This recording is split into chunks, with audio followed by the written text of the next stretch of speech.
I am good to go. I've got my Batman in hand. Nice.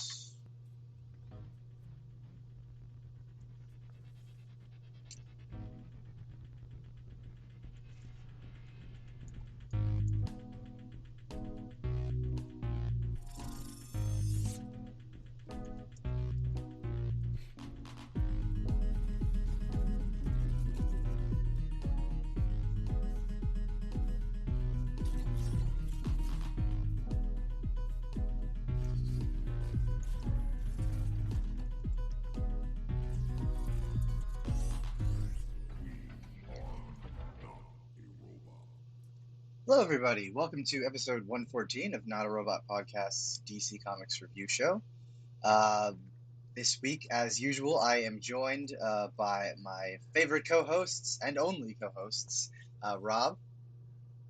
DC, party time, excellent. Whoa! I didn't know we had a new theme song. That's awesome. Kind of borrowed it from this cable access show I saw years ago. Well, I'm sure they won't mind. They won't sue. No. Unless they're hardcore DC fans. And Josh. Do you want ants, Lana? Because that is how you get ants. Oh, man. I see we brought our A game with the intros today, so that's good. It's going to be a good episode. All right. Well, this week we will be covering the latest books from DC, and we hope you enjoy it. Make sure you stick around until the end of this episode to hear our top 3 books for the week, the biggest stinker, and to find out which titles may just make the dump list. If you would like to support us further, please visit buymeacoffee.com/NAR podcast for either a one-time donation or subscription for access to our Discord, as well as other exclusive content available on the network. But with that out of the way, let's get into some news. Guys, what's new this week? Oh, there's been a little bit. What do you got? Fill us in. Not a whole lot. I finished reading volume 1 of the Starfire run from Hell. I can't even remember when it is. Is that the one from like 2015? Yeah. Amanda Connor one, I think? Yeah. Or it might be Jimmy Palmiotti. Yeah. I mean, both of them. With Emanuela Lupitino. Yes. Just getting their starts out. I just wrapped up reading that one, and I'm about to get into the whole compendium of Batman No Man's Land. But my news is limited to that. Yeah. Oh. Here, hold on. I'll talk to you in like 2 months. That book is an odyssey. Look at it. Can you see it? Let me see it. Oh, yeah. Oh, my God. Jesus, yeah. Yeah, I remember when I got my copy, because I'd ordered it in the mail, it was literally, I picked it up and I was like, damn, it's kind of heavy. It looks like a paperweight. It's just like, oh my God, it's going to be long. This will be my third revisit to oh, wow. Going all the way through it since it came out. Yeah, man. I read it as it came out, when it first came out. Best of luck to you. Huntress and Cass. There's awesome storylines. Awesome characters. Well, as for me, I mean, I don't think I have anything too exciting. I'm still working through the Jim Starlin Captain Marvel stuff. I kind of took a break just because I got kind of busy with school. And then also I wanted to start reading another book because I had Action Comics in the brain. So it's The Last God from Philip Kennedy Johnson and Riccardo Federici. And I've only read the first 2 issues so far, but it's really good. So I might have to hit pause on the Captain Marvel stuff and finish The Last God first. Fair enough. Right on. And I wanted to just interject here before I let Rob take over and say congratulations for him and his little bit of news. Yeah. Oh, thank you very much.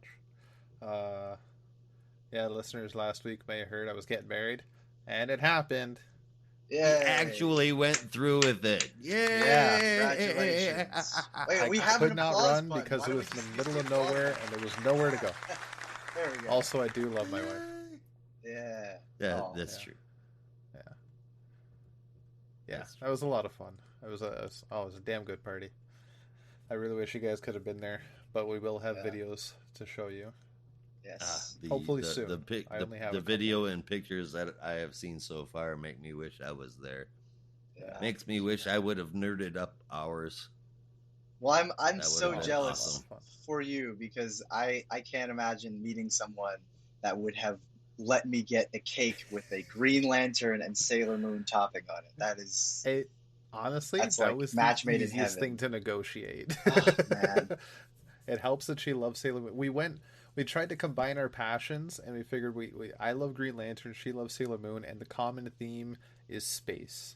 Yeah, they're both Technically. cosmic in a So, sense. yeah. So we went for like a galaxy theme. Our cake, Yeah. a sister of a friend of hers did the cake, and it was all like galaxy colored and looked like it had stars on it, space background, and various like colors on it. It looks beautiful.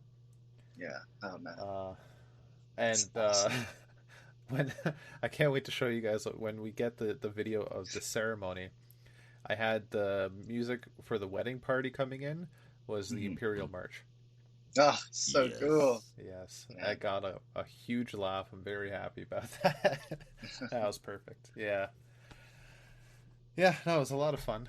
I definitely recommend it for everybody out there. Marriage is fun Yeah, so this far. 10 out of 10 would recommend. Would recommend, yeah. Put a review on Yelp. Yeah. 5 stars, marriage, yes. Yes. Is this one of those things that you should have to wait 30 days to review? Money back with receipt. Yes. Yeah. Don't Apart from forget to that, buy that honestly, extended warranty. yeah. Yeah. Yeah, you're gonna need that. Definitely get that warranty. It's worth it. Yeah. Apart from that, we took a little bit of a kind of a pseudo honeymoon with the little time and money we had left. Just went into the big city next door into Toronto. Nice. Did a couple of cool things. Went to Casa Loma. I showed you guys we went to a sci-fi bar. Shout out if you're listening, if you work there or if you own it, called oh my god. I don't remember. Hold please. One place in that yeah, town we and the went to. thing it's on Church Street. Y'all did that thing. Stormcrow Manor. With My that god. stuff? If you do work there or you do own it and you're listening, I'm so sorry. Stormcrow Manor. You rock. Oh no. Honestly, it's a dining experience to a whole new level. Like that's experience cubed. It's so I will much keep fun. that in mind. Way more than cubed. Rob, tell us and the listeners Power 10. what the menu experience is. Oh yeah, that's a Manor. lot of fun. Nice. It's way more than cubed. What would the word be for 20th? They have themed rooms with all sorts of tables, but they also have some private rooms. And we got there, they were full. So we put our name, we were waiting us. 5 minutes later, they pull us upstairs, and it's actually like a 3-floor building. So it really is shaped and designed like a manor. And we actually got a private room, kind of accidentally. Oh, yeah, the alien room. Like there was ET and a UFO on stained glass window. It was fantastic. But the menu, the galaxy theme. Exactly, it was perfect. Yeah. Next door was the Star Wars room, which I really wish we had that, but I love that room we got regardless. So they have a whole bunch of like geek themed things. Like they're doing like the big thing in the burger world right now is the Smash Burger. Of course, most of the Smash Burgers were Hulk themed. They have all sorts of drinks. Like they sell Romulan ale. They sell butterbeer, alcoholic and non-alcoholic. Almost any geek thing related you could think of is there. Their entire salad bowl section is Dragon Ball themed because all the Saiyans were named after vegetables, so it works. It's Dragon Ball Z. It's fantastic. But they have burgers. They have a burger where they have an actual D&D sheet for your burger, and you roll a d20. If you want to be adventurous, you roll a d20 to pick every aspect of your burger, from the bun to the sauces, the toppings, the meat, the cheese, everything. And you can even roll to pick an alignment for your burger. My burger was chaotic good, and it gives you a trading I card with it. hope that's So a good much fun. thing. Awesome. I do hope that's a good thing. It was chaotic good, I must admit, because I had sauerkraut on it, so there All was the right. chaos, and everything else was just good. Well, um, there you go. Awesome. yeah, and shots. They have a list of 20 different shots. Again, all geek and sci-fi themed. But again, you can pick what you want from the first 19, or you could be adventurous, roll a d20, and let fate decide. And whatever you roll, that's the shot you get. If you get a I don't nat know if I'm that 20, adventurous. it's a double-sized shot. That's vodka, lemon, and sugar frosting. It sounds delicious, and you get to keep the shot glass, but you cannot pick that one. It's $6 a shot, 7 if you just pick your own. But the nat 20, you have to roll for it. And the nat 1 is uh, tequila and hot sauce, Tequila and which hot sauce. just sounds so unpleasant. That It is sounds unpleasant. deadly. I've done it. Yeah. I'm not a fan of tequila. Yeah, No. that Or, sounds. you Oh know, God. honestly, tequila is not a fan of me. Yeah. Yeah. I don't think I don't tequila's think a fan of tequila's a fan anybody. of anyone. Ah, Yeah. yeah. Yeah. Uh, What does we keep saying, Brandon? We're on the same wavelength like all the time. yeah, I know. Oh my god. Yeah, so that was the weekend. That honestly, y'all, if you're in Toronto and you're looking for a great place to eat, check out Stormcrow Manor. It's on Church Street. Um, very easy to Google Maps it. You will find it. It's so much fun. It's worth the experience. Definitely check it out.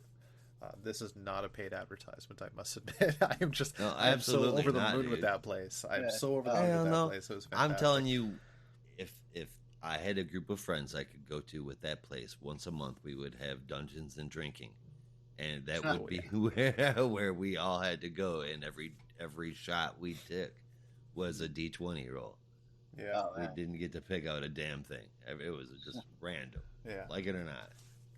We did 3 shots That each. would be fun. We not once had a duplicate. Oh, So we you got rolled? to try 6 different shots. Yeah. Oh yeah. Yeah, it was a lot. What's the one if you get a 20? It's vodka, lemon, and sugar frosting. Vodka Which and just lemon. sounds So a delicious. lemon drop. Oh yeah, I guess it is. Yeah. Right on. Yeah. That's good stuff. Yeah. I was hoping to get that, but I didn't get it. I had to finish the night off with a pickle Rick. I was not happy about that. I don't care. I'll do a shot in just about anything. Yeah. I am not a fan of like Kahlua No. and like liquor with milk in it. That kind of stuff. Oh, That's gross. The first 2 shots I thank you. had actually had Bailey's in it, so it had a chocolate taste, but it was good. It was really That's good. the only exception. Yeah. I don't mean Yeah, to sound like an definitely check it out. alcoholic, but like, you know, when you're Okay. camping and shit, Bailey's in your coffee is just bliss. Yeah. Definitely. So yeah, that was my weekend, and then we did some shopping. I bought some toys. Yay. Awesome. Yeah, I got a Black Lantern Batman in my hand from McFarlane. Yes. Can't wait. Very I excellent. hope Yeah. I can get the last 2 figures in the line. I'm looking for Kyle and Deathstorm, and I have my Atrocitus figure finally. Oh my god, I want that. Oh, it looks really good. Yeah, so that's me. That's my big news. That's awesome. It's Yeah. Atrocitus and Deathstorm. That's who you're looking for still. Well, Atrocitus is the build a figure. So if you get all 4 Yeah. figures in the line, there's Kyle Rayner, Deathstorm, Black Lantern Batman, and Black Lantern Superman. They all come with pieces to build Atrocitus. So you need Deathstorm and Rainer. Yeah, I got my Batman and Superman. Mm. They are hard to find though. Yeah. At least Those in collect Canada. and connect ones. Yeah. Those are always like super tricky. Yeah, At I'm least surprised they for even got two of them in Man, 1 week. yeah. when they came out with, I want to say it was 3, maybe 4 years ago. 3 years ago, I'm almost. They came out with that really big Voltron. That was Oh all of yeah, the different lions that clicked together. Each lion was like $15, $20. yeah, I remember that. Um, I was I tempted. we got it. We got it for the kids, and it's. Let me tell you, number one, it's fucking durable. Not a chip has come off of that fucking thing, Oh, nice. and so the whole thing is there, and it stands like 3 foot tall. Damn, I can't even remember why it was that I started talking about that, but that thing was so cool. They love it so much. My 6-year-old is finally taller than it. Yeah. Mhm. It was a really cool figure. I remember when that came out. I saw a couple of them on the shelves. I didn't see all five. And oh man, that'd be really cool. If only I had the money to get all of them right now, because I know next time I come here, they're going to be gone. Oh Oh no, man. that required a couple different WalMarts and a couple Yeah, different Amazon shopping trips, which I am yeah. assuming is what the at the very least what getting Deathstorm and Kyle Rayner and the rest Oh, would have to definitely. be I like, huh? Mm. I lucked out with Black Lantern Batman at EB Games, and then yesterday I thought I'll check Amazon. Hey, there's Superman. Click. Okay, done. Yeah, I don't know. Hopefully soon. Hopefully, I don't know. We'll find out. Hopefully. Um, I haven't been reading much else besides DC and catching up with Marvel, but I did read or go through today uh, Godzilla versus Mighty Morphin Power Rangers, which was a lot of fun. I think that was written by Cullen Bunn, if I'm not mistaken. I don't remember now exactly. Yeah, I Yeah, would know. Your guess would be as good as mine. wow. I think so. I kind of sped through it, so I don't even really remember now. I'm pretty sure it was Cullen Bunn, and I don't remember the name of the artist right now, but it was a lot of fun, and that also segues into one of the biggest news things I have out of the comics world right now. This week, Power Rangers has been doing over the past 6 7 months or so their Charge to 100 banner, and this week they finally hit 100 issues of Mighty Morphin Power Rangers, and that culminated the two series they had. I think it was Power, no, but not Power Rangers Universe, Go Go Power Rangers and Mighty Morphin, the two storylines in those respective books combined into Mighty Morphin Power Rangers number 100. And if you're reading the Power Rangers comics or you like Power Rangers at all, definitely check it out. It's a lot of fun, very interesting stuff added to the lore. So worth it to check it out if you're a big Mighty Morphin Power Rangers fan or Power Rangers fan in general. And they will be continuing on with 101 with a new creative team. I do not know.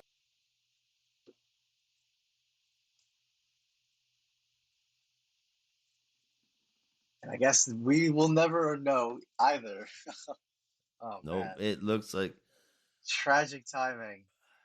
Rob has done it again. The master of suspense Uh, loves to leave us hanging. how am I supposed to know how it's going to how it's going to end, or how this series will introduce a new team? That is a damn good question. I, on the other hand, am looking at the figures that he has that he needs left to be able to build that Atrocitus, that Kyle Rayner. That Mhm. looks pretty cool, man. The way that they did his outfit, the Yeah, we material and were we whatnot. were talking about it yesterday and geeking out about it, and I was like, that was probably one of the best looking Kyle Rayner figures I've ever seen, at least. Not one of the, custom builds or busts or anything, but just like a regular articulate figure. Easily the best Yeah, face sculpt I've seen. I think they did the smart thing. McFarlane Toys are always really good with their designs, but they did the smart thing, and I think just like designed the mask into his face instead of designing the face and then putting like the crab mask over it because it always looks weird. But they designed I think they designed the mask into his face, and that's why it looks so much better. And now we have officially lost Rob, so I guess that's momentarily. it. Oh man. He'll be back in a moment. Ugh. But looking looking past Kyle Rayner, which is just awesome, man. Fucking Deathstorm, holy Yeah. crap! Well, Rob, Dude, that looks so we cool. oh definitely, Rob. We have been waiting in suspense to hear Right. who the new creative team may or may not be. That's hilariously awkward. I guess I cut off right where I said the new creative team. Is that where I Yep. cut off? Yeah, because Yes. the rest of my sentence was I don't have it off the top of my head. Oh my but God. look for Jeez.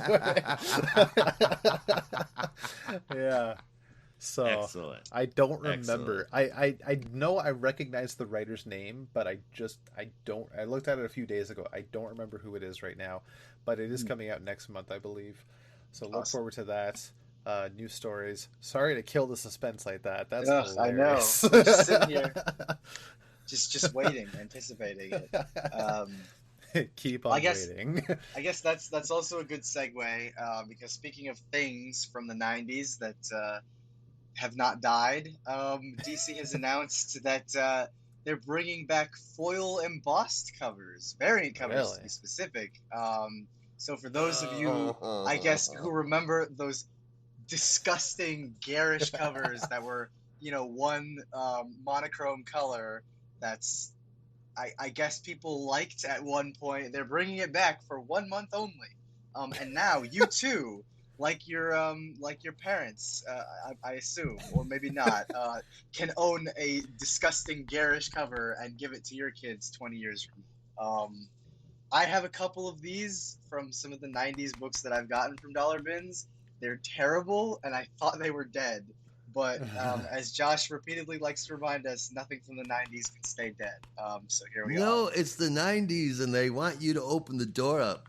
Admit that Yeah. they are there. They are never going away. Yeah, Oh, and keeping on that '90s train, this is a small one, but we've already talked about the Batman Spawn crossover coming out in December, and they released another one of the variant covers. This one from Jason Faywick, which is like, oh, just incredible. I think the last time I mentioned that he was going to do a cover, and I was like, I don't think I've ever seen him do Spawn before.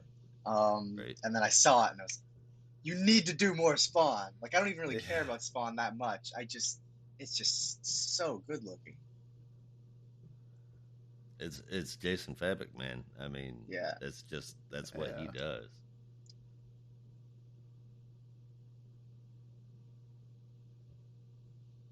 Hello? Always worth an honorable mention. Mm-hmm. Yeah, that's honestly surprising. The foil lost covers. Oh my God, no. What else They're could so possibly come out of the terrible. '90s? What No. else could come back? Why do we need these? I'm There's- like fully expecting them to bring back glow in the dark covers at some point. Oh, They jeez. have to, like, just to complete the set. Yeah. Do I'm you- The, expecting, the holographic ones. God, yeah. yeah. I didn't mind the lenticular covers when they were doing was it Year of the Villain? I think yeah, like you're the 10 like years the ago, like the yeah. old They were cool, Amazon, but Amazing doing Spider-Man limited. 600s or whatever. yeah. yeah. Or that Web issue of of Spider-Man. I think it's Green Lantern 50, like when Hal officially is like parallax at this Oh point. yeah. I didn't even realize it was a glow in the dark issue until like I think I like threw it on like a nightstand or something, and I went to turn out the light, and I thought I was going insane because I looked over and I was like, what's going on? 'Cause I don't think this is a glow in the dark thing. Is my comic irradiated? I was like, wait a minute. Yeah, I was like, what is this radioactive? Do I need to throw this away? This isn't the Hulk. That's the wrong green character. Yeah, what the? What is going on here? So, yeah, I expect them to bring back glow in the dark at some point in the future. Yeah, I could definitely see that. Glow in the dark was huge in the '90s. I'm fully expecting that month for Batman to just have like a massive amount of pouches on his belt. Oh my God. For Yeah. no Oh, reason. Yeah. I'm expecting everyone. Well, to have one's pouches. going to be for Ben Gay. The other one's going to be a knee brace. Ben Gay. with all Oh that my gosh. with all that armor he has on, all that padding, he probably needs some Ben Gay. Yeah, definitely. Yeah. Some talcum powder. Yeah. Oh, God. Yeah, helps with the chafing and whatnot. Yeah, I get Yeah, it. exactly. Yes, he's got his Lipitor on one right there on his hip. Those rubber suits from the 90s were not comfortable. Well, on the subject of Gotham characters or Gotham adjacent characters, my last little bit of news is that there's going to be a new creative team on Harley Quinn. This was kind of a surprise announcement. But I guess after issue 27, Stephanie Phillips, excuse me, the current writer will be leaving the book, and replacing her on issue 28 will be Teenie Howard with Sweeney Boo. So I think that'll be definitely exciting. Interesting. All and right. they're also doing like a fun, I guess, anniversary issue or something. Or wait, no, sorry, that's already out. I think the 30th anniversary special. Yeah, that was last week or the week before. And then they're also doing a pop up at New York Comic Con with a food truck, free breakfast, cupcakes, and comics and swag. This is taken directly from their press announcement, so those are not my words; those are their words. Is it a taco truck? Because that would be I don't know. very Harley Quinn right now. I don't know. Right. But it's there on Friday, which is conveniently the day I will also be there. So I will take pictures and send them to you. And if they're good tacos or good other food, I'll let you know. And if it tastes like shit, I'll also let you know. I almost want you to wear a GoPro. Yes. Oh man, I think I think my brother has it now, but we used to have one of those GoPros, and if it's not somewhere in storage, it's probably with him. But that would be fun. Just to walk around with it. That could be my costume, the voyeur. That's my superhero name. The guy who just films everyone. The voyeur. That's a really creepy superhero name. Yeah. What's your superpower? I watch people. I watch people. You're cosplaying as one of Big Brother's satellites. Yes, exactly. Do you guys have any other news? I got one more.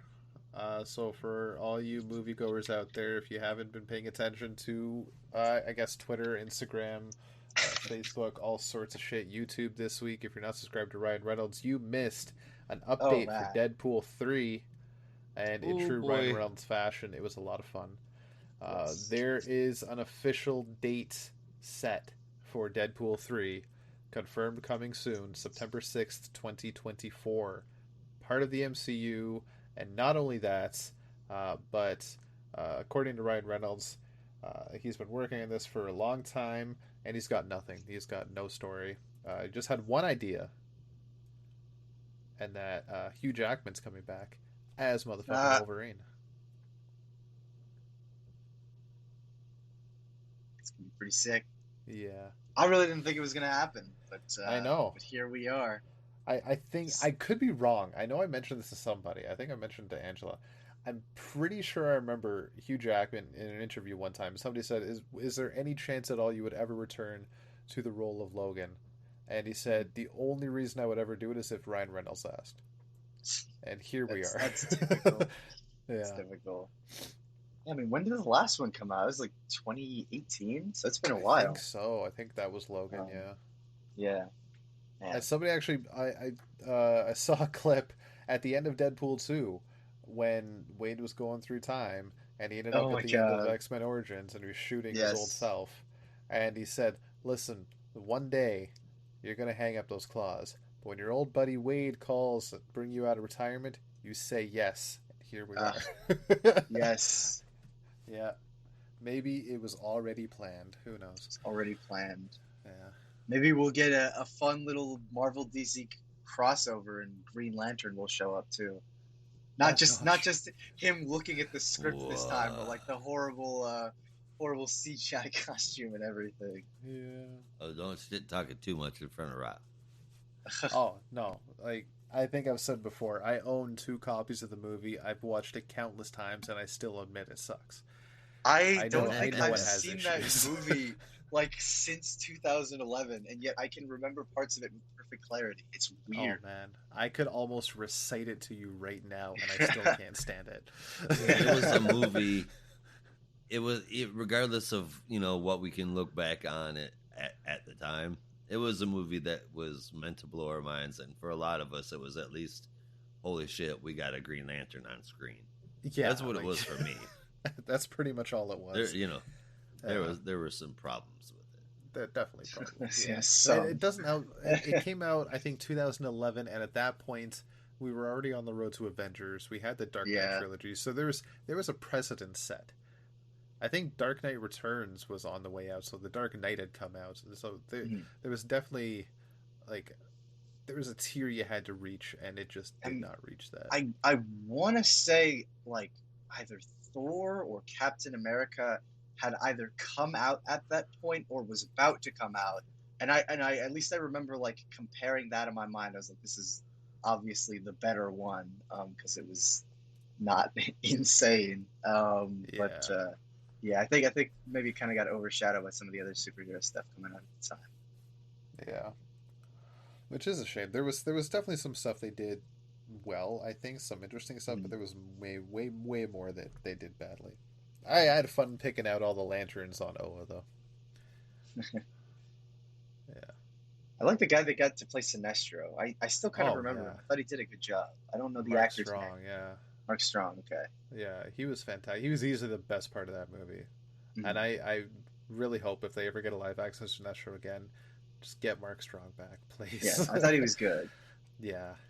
He did a really he's a terrific actor in my opinion. Mm. So there was no doubt in my mind that he would like craft that role perfectly. He would do his Yeah. research and do it right. Mm. I was still And hoping for um, Nathan Fillion. I know it's not gonna happen, but like oh yeah, I no, just at loved him this in the point no, animated movies, and he has I a was great just holding voice. out. Yeah, Yeah, I was always holding out like, oh, they'll just like fold him in. But I said the same thing about Jensen Ackles as Red Hood. It's never yeah, that's it's not gonna never happen gonna there either. happen. But unfortunately, but we'll always Yeah. have Jensen Ackles Red Hood cosplay, which is fantastic. Yes. Oh God, Yeah, so good. and we also had the late great Michael Clark Duncan voicing Kilowog, a Yeah. self-proclaimed Green Lantern enthusiast himself. Yeah, I think I also believe did that. a great job there. Yeah, yeah. That's about all the good parts of that movie, though. uh, Yeah, but we have Ryan Reynolds coming in Deadpool 3 to look forward to. That's the point. yes. About 2 years to go before we see Deadpool 3 with Hugh Jackman as Wolverine one more time. It's going to be a lot of fun. Yeah, I think so. Yeah, yeah. That's all I got. It's gonna be in continuity. It's gonna be in continuity with the rest of the cinematic universe. Hmm. So it has to completely disregard everything that happened in the Fox universe, right? I mean, that I think remains to be seen. We'll have to see Mm. because Deadpool 1 and 2, I believe they confirmed are remaining canon, and that was definitely part of the Fox universe. While it was kind of its own thing, it still tied itself into the Fox X-Men universe very well. So we'll see how that goes. How they're going to write the story that gets Wade into the MCU proper, and how he's Mhm. going to bring Logan with him. Yeah, Um, it'd be they kind of might cool Is just if like branch off if it's Logan like in a separate universe. yeah, I was thinking it'd be kind of cool if like he was in the MCU, but he still has the memories of the old Fox universe. So it's like Oh man, it's almost like yeah, it's almost like with the Spider-Man movie where like they come into this universe and they still have the memories of the old one. I mean, obviously they're not there it would forever, yeah, be but it'd be kind of such cool. a cool new way to do breaking the fourth wall yeah, that that would, oh my god, that would sell so awesome. That's an excellent idea, man. yeah. It really is. Especially like if you were I would introducing gobble like that up. yeah, especially if you're like introducing like the new cast of mutants, like the new X-Men characters or whatever, for, like the MCU versions of them. Deadpool's like, oh, I don't know, I like the old ones. I like the whatever his name was, the guy who played Cyclops or something. I like that version better. Oh, I yeah. had fun with it, more tongue in cheek. Yeah. It'd be awesome. Like they do have a reboot of the X-Men or Cyclops for whatever reason or whatever shows up, and he'd seen Cyclops before, and he sees this new one, and he's been recast with a black guy or whatever. He runs by Deadpool, and he's like, "Wait a second!"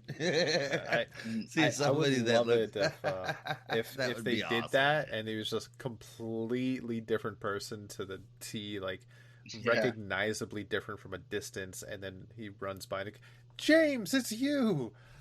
Whoa! What are you doing here? Oh, that would be Yeah. awesome. Yes. Yeah. I can't wait for that fucking movie There's to something come different out. about you. Did you lose weight? Yeah, no, like just totally Pfizer. oblivious to it. Yeah. Oh, it's a new costume. I like Oh, it. I love Very it. snazzy. Is it the Yeah. black? It's the black. Black is very slimming. Oh man. Yeah, so much potential there. It's going to be a lot of fun. Yeah. Are there I feel any like like it's- popular mutants from the '90s left that they haven't done? Because they did the New Mutants. They had Sunspot, goodness. Cannonball, Magic, and they already had Domino and Cable and whatnot, and Deadpool too. Well, yeah. Like, are there any left? Geez, not that I can think of. I mean, they did an Apocalypse movie, so I guess that's already been covered Yeah. too. I mean, I didn't watch New Mutants. Was Dupe in it? I don't think so. Okay, so maybe. And then they without had Dupe. they had the Legion TV show, so I guess that's Oh, kind of yeah. already covered. So yeah, I think probably already covered most of the bases by now. All right. So here's hoping we get to see Armor. We'll say Gold Balls. I want to see some Gold Balls Oh my live God. action. That would be fantastic. Yeah, Which apparently his name is Egg now, and I'm very it confused by is that. in the new Krakoan age. If you read Yeah. House of X and Powers of 10, it makes more sense. Okay, I definitely got to check that out. Because I want to know why he's not gold balls. I want gold balls. Something wrong Yeah. with you, Rob. Sorry. No, when you said that, I started thinking about Austin Powers and Goldmember. It's Okay. unrelated. It's an unfortunate schmelting accident. Yeah. It's a $1 million idea. Oh yeah. Oh man. All right. Do we have any any Right. more news before we head into our spotlight or highlights first? That's it on my Yeah. end. Rob I got got married. nothing. He's gone crazy. We'll check in on him weekly. Yes. Yeah. Occasionally I reply. Yeah. Well, the ratings are good for now, but I'm hoping they stay that way. Foreseeable future. Sounds like it's off to a good start. So I'll have to look into this marriage thing for myself. Maybe I'll Yeah. think Yeah, about it see, in a couple of years. shop around, see who Yeah. carries what. Yeah, Get yeah. the best deal for your dollar. That's definitely what I want to do. You want to be very Yeah. smart about it. It's Yeah. definitely like a Economical. long-term purchase. It takes you Yeah. like Yeah. 10 years. It's 10 Yeah. years to review long, your long options. contract. And Yeah. And you never want to settle at the first store you walk into. You Of need course, to yeah. You know, need to have a couple see if of there's a different sale somewhere options. else, Yeah. like price it out. yeah, and something else somebody doesn't tell you is you don't want to go to every store and put a little bit of something on layaway either. That's just not cool to the products. Oh yeah, Yeah. yeah. Yeah. Ugh, all right. Ah. well, You with don't all just of try that, something on and throw it back on the floor. Like Oh, of you course. That's still horrible. respect the item. You gotta be smart about it. But with Yeah. all that said, let's head over to our highlights section and mention some books out this week. We are not going to cover in great detail, but still want to pay some lip service to. That's the ticket. First off, Nice House on the Lake #10. I could tell you about it, but wow, just wow. Read it. Woo. DC versus Vampires #9. I love this shit. I don't know if there's something wrong with me, but it's so great. I gobble it up. Go buy it. Batman Beyond the White Knight, number 5. I am loving this run of the White Knight series more and more with every single issue. Human Targets, I might have read this, but it's Tom King and it's out there. I'll get to it eventually. We've got Nightmare Country number 6. Huh? What? Yeah. Eventually. Nightmare Country number 6 is pretty awesome. There's no excuse to not read this if you dig horror / fantasy comics. Batman Fortress number 5. I didn't get to that yet, but I'm hoping that it picks up for me, or else I'm going to toss that one on the burn pile. Boo. Space Age 2. Loving this hype man energy. Right? Superman Space Age number 2 is also on my to read list. I just haven't gotten to it yet. DC Mex number 3 was kind of fun.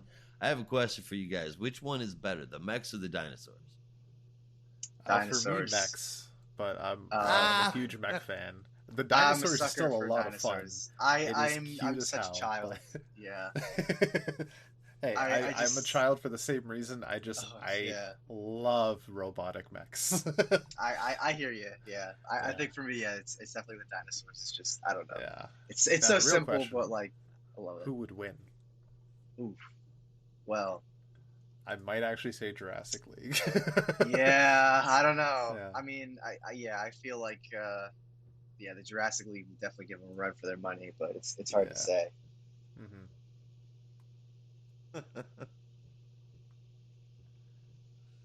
Awesome. Yeah, I knew there was going to be conflicting opinion there. But, Justice League versus Legion of Superheroes number 6. Skip it. I did. Batman the Audio Adventures number 1. It is at the top of my read list this week, but I am sure it is going to be great. You should check it out. Blood Syndicate number 5 continues to be a really good read. Check that out as well. And then finally, at $9.99 this month, Rated E for Everyone, is a book about Andy. Andy, like a lot of kids, feels a little lost and out of place when he moves to Gotham. Unlike most kids, he's less excited about the idea of meeting Batman than he is about seeing his childhood hero, the professional wrestler Waylon Jones, a.k.a. Killer Croc. In the book My Buddy Killer Croc, Sarah Farazan and Nicoletta Baldari unite to tell a charming tale of a boy in a new school, his new friends and enemies, and the supervillain who teaches him how to put the bullies in their place. Ooh, My Buddy Killer Croc. You should buy it. It is a super cute book. It is for kids. It's I would say from 4 on up. It's awesome. And that is all that I've got to mention. All right. Well, with that said, we will make our way over to our spotlight section. But I don't know how much it's going to help, considering that our first book is set in what I can only describe as the Nazi zombie apocalypse. Because our first book this week is DC Horror Sergeant Rock versus the Army of the Dead, with the team that, I mean, unless you are blind, there's no way that you can't know who's writing this book, because it is Bruce Campbell. His name is featured very prominently on the cover, with art from the always incredible Eduardo Risso, colors from Christian Rossi, and letters from Rob Lee.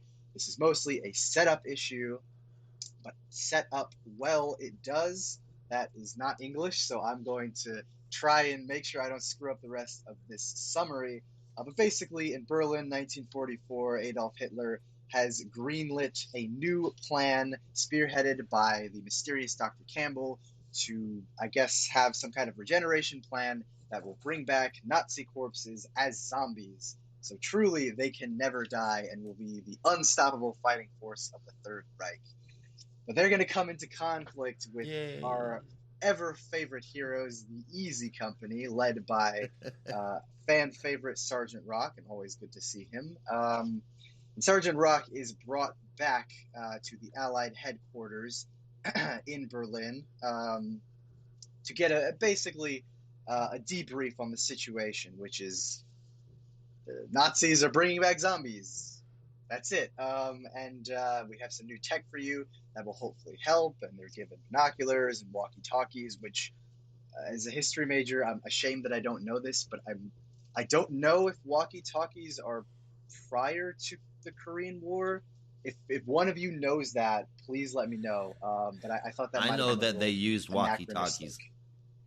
I know that they used walkie-talkies in the Korean War. Yes, I know they were implemented during the Korean War. I don't know if they were used here, and I know they mention it's like experimental technology, but I don't Yeah. think it would have been nearly as portable as it looks here. So I I had I to might kind of be I had to kind of fact check that, but I was like, it's a comic book. Like I don't really care that much. yeah. Like my But inner history nerd was like, wait a minute, but I could be wrong yeah, there, so I don't know. I'm not I Like I fully that's might what be versed. my great confusing it. grandfather did in the Korean War, and Hmm. the walkie-talkie that they had to use, they still called it a portable radio. Yeah, yeah. Right. It was the size of a backpack that he had to carry. Yeah, and Right. they had those in Vietnam as well, the radio operators. But yeah, I didn't know if they had like the portable ones that you see here. That's kind of like a big chunky phone. So I don't know, but I'm not gonna spend time on that because like it's Yeah. Sergeant Rock versus the Army of the Dead. Like it's not gonna be That's entirely historically accurate. But basically, the rest of Easy Company get some of the new technology and are introduced to one of the surviving zombies to kind of get a sense of what they're up against. Zombie attempts to escape and does successfully break the bars and captures one of the members of Easy, and the rest of the members are ganging up on the zombie, trying to make sure that their fellow member is freed. And thankfully, they're able to take out the zombie by firing at him multiple times, but I think really only successfully killing him in as much as you can kill a zombie by firing at his head. But they kind of So realize that if Hitler, has an entire army of these types of soldiers, God only knows how they're going to fare against the rest of them. And that's when our last scene shows us just what this nasty regeneration process looks like. Yeah, I don't know how you guys felt, but I had a lot of damn fun with this one. I love Sergeant Rock. I love the Easy Company stories that they used to have back in the day. I mean, I wasn't reading them, but I've read a handful of them, and they're always pretty fun. And actually, in preparation for this, I reread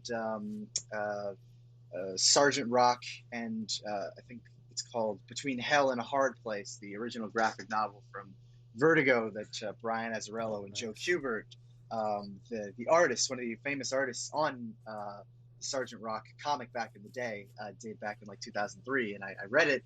And I really liked it the first time, and rereading it on Tuesday morning was just as good. I think I enjoyed it even more. So reading that and then reading this was a lot of fun. But I don't know. It's like I think it's one of those things where, like with Jurassic League, you're either in love with the concept or you don't care at all. For me, this is right up my alley because it's a wartime comic, but it has that kind of supernatural twist to really hook you. And seeing how Easy Company is going to fare against Nazi zombies is just incredible. And I mean, I don't think anyone is going to complain about watching Nazis and Nazi zombies get killed for 6 issues. So I had a lot of fun with this one, and I hope the rest of you enjoyed it. And I'm not going to talk about Eduardo Riso. Already talked about him enough.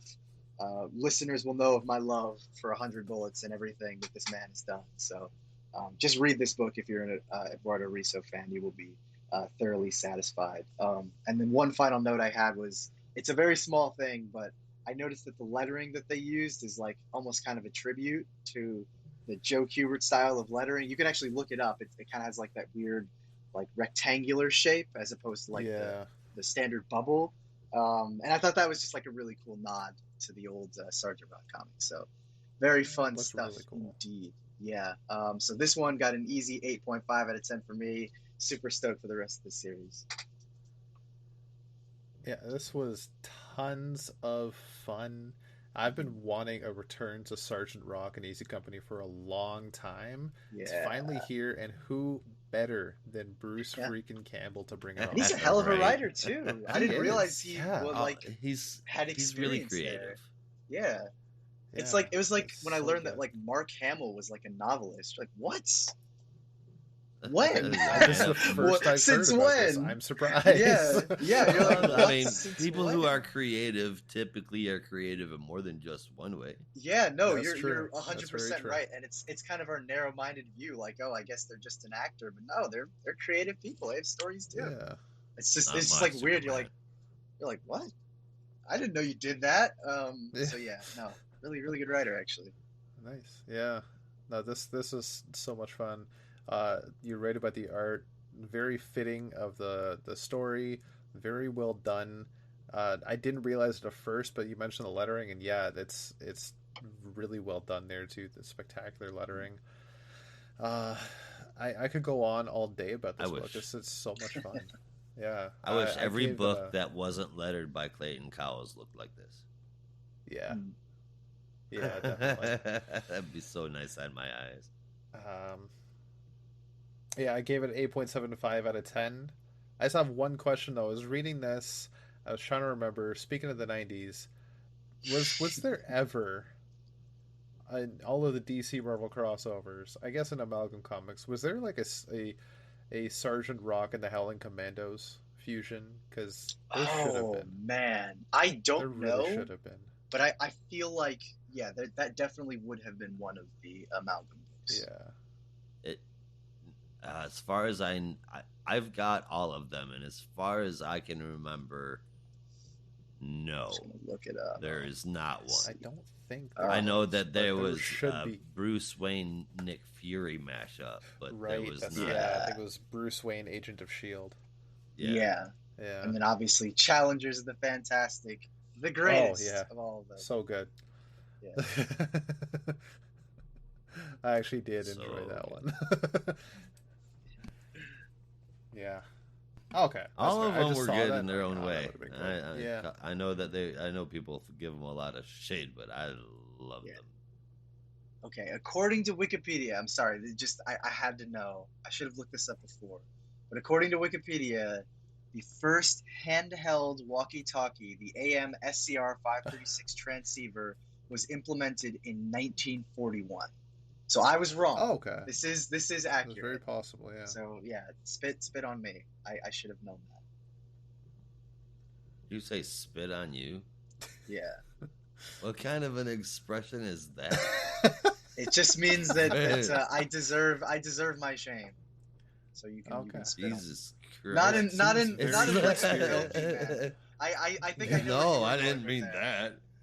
This is the R-rated edition of the podcast today. Oh God. It's like We're you're talking gonna about condoms, kneel down spitting. and let people fucking beat you on the No. back of your head. Just No. take my yes. Spit on me. Spit on me. Oh god. Oh No, no, you're worth more than that. Say, hey man, I made a Definitely. fucking mistake. Spit on me, I'm gonna slap you though. That sounds like a very Shakespearean era Yes. expression, though. Hell yeah, it does. Like I bite my thumb at you That's and how you can spit tell. at the. Yeah, Yeah. fucking. That's how you know Brandon is a learned man. You flatter me. Well, what did you think of Sergeant Rock versus the Army of the Dead, Josh? I think that this was something I never would have saw coming, but I'm so glad got here. If if a zombie war comic sounds like something that might be interesting or make you say what the hell and have to check it out, you should. I enjoyed the hell out of it. It's just as fun as these guys said. It is distinctly Bruce Campbell's voice, but he does a good voice for all of the characters. It's distinctly Campbell's narrative. You can tell that it's him, but it's such a good read and it's such a fun read. And I gave it an 8 out of 10. Rizzo, awesome as always. Yeah. Well, I guess I have one final question. I already posed it on Discord, but I guess for our listeners, for those of you who have seen the main cover to this, the one from Gary Frank, is it just me, or does this version of Sergeant Rock kind of look like Bruce Campbell? Because I was looking at like the face and the eyebrows, and one thing I think of. We interrupt. That Whoa, looks what weird. happened? Who One thing knows? I think about is he has like very pronounced eyebrows or something like that. And Mhm. and I don't know, something about it. I was just like, that kind of looks like him. And I don't know if that was intentional from Gary Frank or just a happy accident. But I I don't would know, definitely listeners, say what Uh, do that you would be think? intentional. Mhm. Yeah. I'm gonna say who did the cover? Was it Rizzo as well? It No, was it was Gary Gary Frank. Frank. Yeah, Oh, it was Gary Frank. Then, yeah, I'm gonna say even if it wasn't, I wouldn't say that it was done on purpose. Or excuse me, I wouldn't say that it was done with everybody knowing it. I think this is just Gary Frank doing that job yeah, and doing it with Bruce Campbell as Sergeant Rock. I mean, just yeah. flat out, there's no way to hide that. But for me, Well, I'm gonna say now, Gary Frank probably just drooled at the idea of being able to get to draw that. yeah. Well, I now I know I want to would. see a alternate universe where Bruce Campbell, instead of being Ash Williams, was Sergeant Rock instead in a story like this. Maybe not versus a bunch of Nazi zombies, but some kind of Sergeant Rock story. Alternate universe where that would have happened. I'm sure it's somewhere out there in the Yeah. multiverse. It's in the same universe where uh friggin' oh my god, I'm so horrible with names today. Jesus Christ. David German guy. I've never heard of him. That guy. Played Nick Fury, and Nicolas Cage got to play. Oh no, he did play Oh Nick Fury. yeah, Nicolas Cage got to play Superman. to play Superman. Yeah, Oh my god, I still want to yeah, see it's in that. that universe. I want to go to that universe. Yeah, and the third Tim Burton Batman film was actually by Tim Burton, starring Michael Keaton and not Joel Schumacher. Yeah, that sounds like a good universe. Yeah, Uh, God, I Ugh. wish. All right. Well, speaking of crazy things and crazy universes, let's get a little bit more crazy with our next book. So I'm going to hand it over to Rob. Right on, yeah. This is definitely a little crazy. This is Harley Quinn number 22. This is written by Stephanie Phillips with art from Matteo Lolli and David Baldion, colors from Rain Burrito, and letters from And World Design. So, up somewhere in a snowy mountain region, Kevin is dragging a sled. He's a little lost and he's a little sad, but he's asking, or hoping he could ask for directions. But as that happens, a bunch of ninjas appear out of the snow, and it is the League of Assassins. And that's exactly what Kevin was looking for, and he is brought to the current post Shadow War leader of the League of Assassins, Angel Breaker, and she demands to know who he is and why he's here. And he reveals he is here for the Lazarus Pits. But she, I'm here for the party, baby. yeah, where's the party? Yeah. uh, yeah. As she says, death is permanent, as you will soon learn. You're going to be kicked out in the snow with none of your provisions. But he pleads at her to just look at the sled, and in the sled, covered in a sheet, is none other than Harley Quinn's dead, deceased, lifeless body with a gut wound that looks infected. Um, jump back to 72 hours prior, and after the events in the Harley Quinn 30th anniversary special, Harley and Kevin are, I believe, at this point still in Vegas with their new alien cat hybrid that Harley has officially named Perry. That is Perry. Yeah, what the hell kind of a name for a Yeah, cat? really. Alien Yeah, hybrid or not? What kind of name for anything is Perry? I thought for Oh, because sure it's a it was parasite going to cat. be Perry. Yeah. Never mind. I thought Yeah, for now it sure makes though it was sense. going to lead some kind of pun with the next part of the story, which is where Harley followed in the footsteps of the Lonely Island, and she bought a boat. And not Oh just my any god. Right. Never did I think we would reach the day where we have a Lonely Island reference in the podcast. This is a historic moment. She Oh bought a man. boat. Uh, It's whatever you She do. bought a Do boat, not accept the motherfucker. apology that comes with the present that's in oh the my shape of a god. box. Yeah. Oh god. Oh god. Yeah. I heard that song this morning and it popped into my head. Okay, I need to do It's this. like, Oh, oh, that was yeah, excellent. That was excellent. Yeah. indeed. So the reason I said pun with Perry is because not just any boat, it's actually a ferry. But to my dismay, there was no pun to be made. Very, very. Yeah, it's Perry's ferry. Why not? Yeah. Despite Got to the have it. fact that she also bought a taco truck, which also very punny on the side says taco the morning to you. Oh, So is that why you thought it would be a taco truck at yeah, the New York Comic yeah, Con? Oh, Yes. got it. Yeah. yeah, it would make sense. Or it'd be a taco Exactly. truck that just doesn't sell tacos. Yeah. It sells like pizza. Oh my god. A taco truck Uh, that just doesn't sell tacos. yeah. As a Yeah. matter of fact, it sells everything else but tacos. Oh But my god. tacos. Yeah. Oh my I would god. be so heartbroken. I Uh, would be very, very Harley Quinn, I think. yeah. Yeah. That um, sounds like something you would do. yeah. So with Harley now owning a ferry, Perry's ferry, and the taco truck, Kevin's a little worried about how she's spending her money. So he starts to have a little bit of an argument with her. But Perry runs up to the boats and says, "Hey, there's somebody on here." So Harley runs on, and Kevin follows suit. Kevin quickly loses Harley, but finds the room that she made for him, which is his bedroom. It is decked out. She put a lot of work into Kevin's room, so he does feel a little shitty after Perry kind of makes him feel like shit. But then there is a gunshot off in the distance, and they run out to find some cloaked figure in a lot of fog, smoke, if you will, as Harley was shot in the gut and keels over, and Kevin's feeling her pulse, but it disappears. And then we jump back to the League of Assassins. This is the Assassins, right? Not the Shadows. Yeah. Yes. Um, I think. to which Kevin again pleads with Angel Breaker to just save her life. Tries for an attack. Foolish move. Angel Breaker just lands him flat on his back.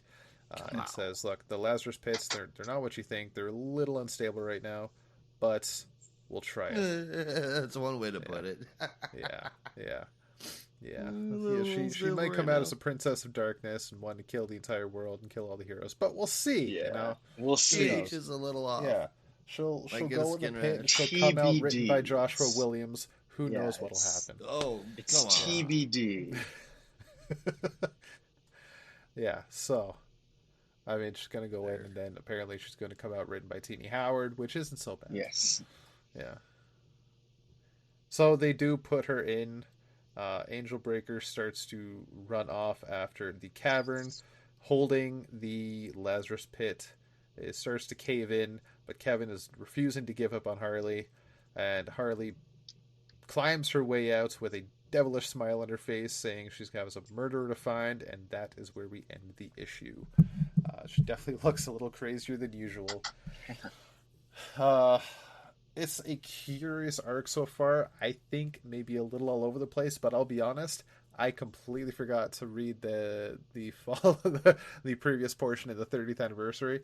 I just didn't have time to go through the 30th anniversary issue last week. As I mentioned prior, I was getting married. I didn't have a lot of time last week. You have So a decent excuse. yeah. Um, but Pretty I fairly think it's decent still excuse. enjoyable. Like this is it's come a long way, this book, and I like where it is right now. My big question, the so before I get into the big question, sorry, I always do that. The art's good, the story's fun, solid, 8.5 out of 10. My big question, do you guys think that shadowy figure might be an officially in continuity phantasm? That is Oh, an interesting theory. Yeah.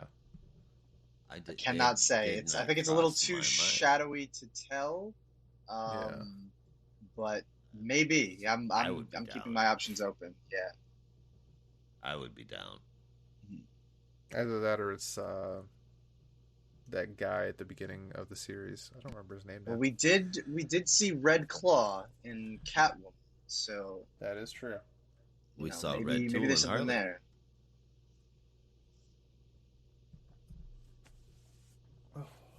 No, that's Harley. Last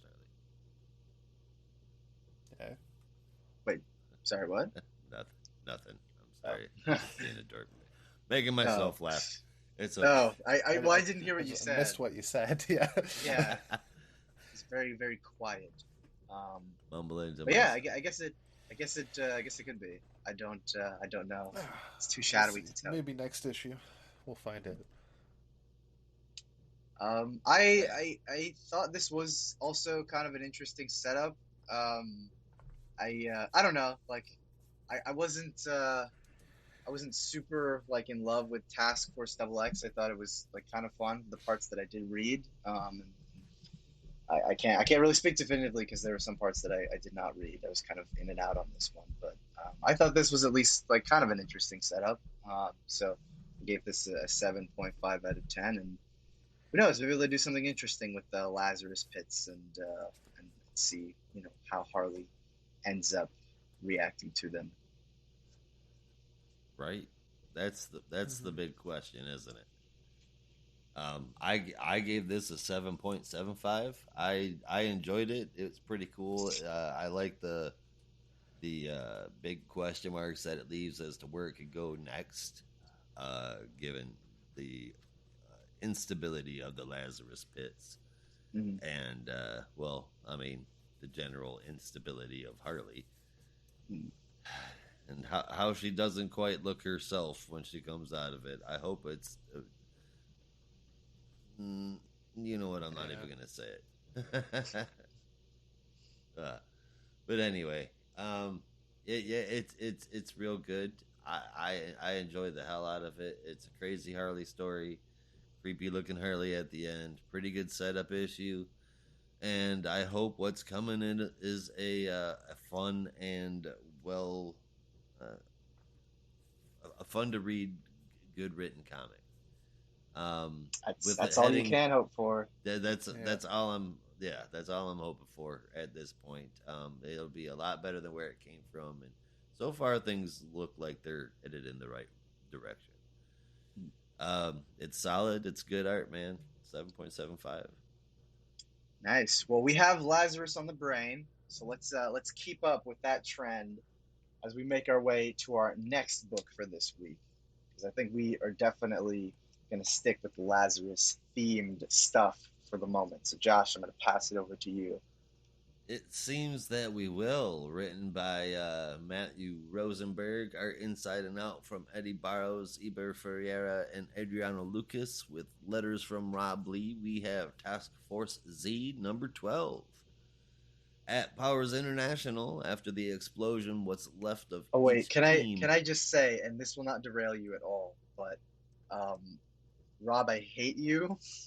I hate you because you said Task Force. You said Task Force, that nasty letter, so many times that like every time I pick up this issue, it pops into my head, and I still say Task Force Z, but like it's still there and it won't leave. It's like a horrible in your mind. Yeah, it's like a horrible infection. My work here is done. Thank you very much. I had to say that. Otherwise, this series will be ending. But like, I had to say it, this is the last just to let you for know, just to give you a piece of my mind.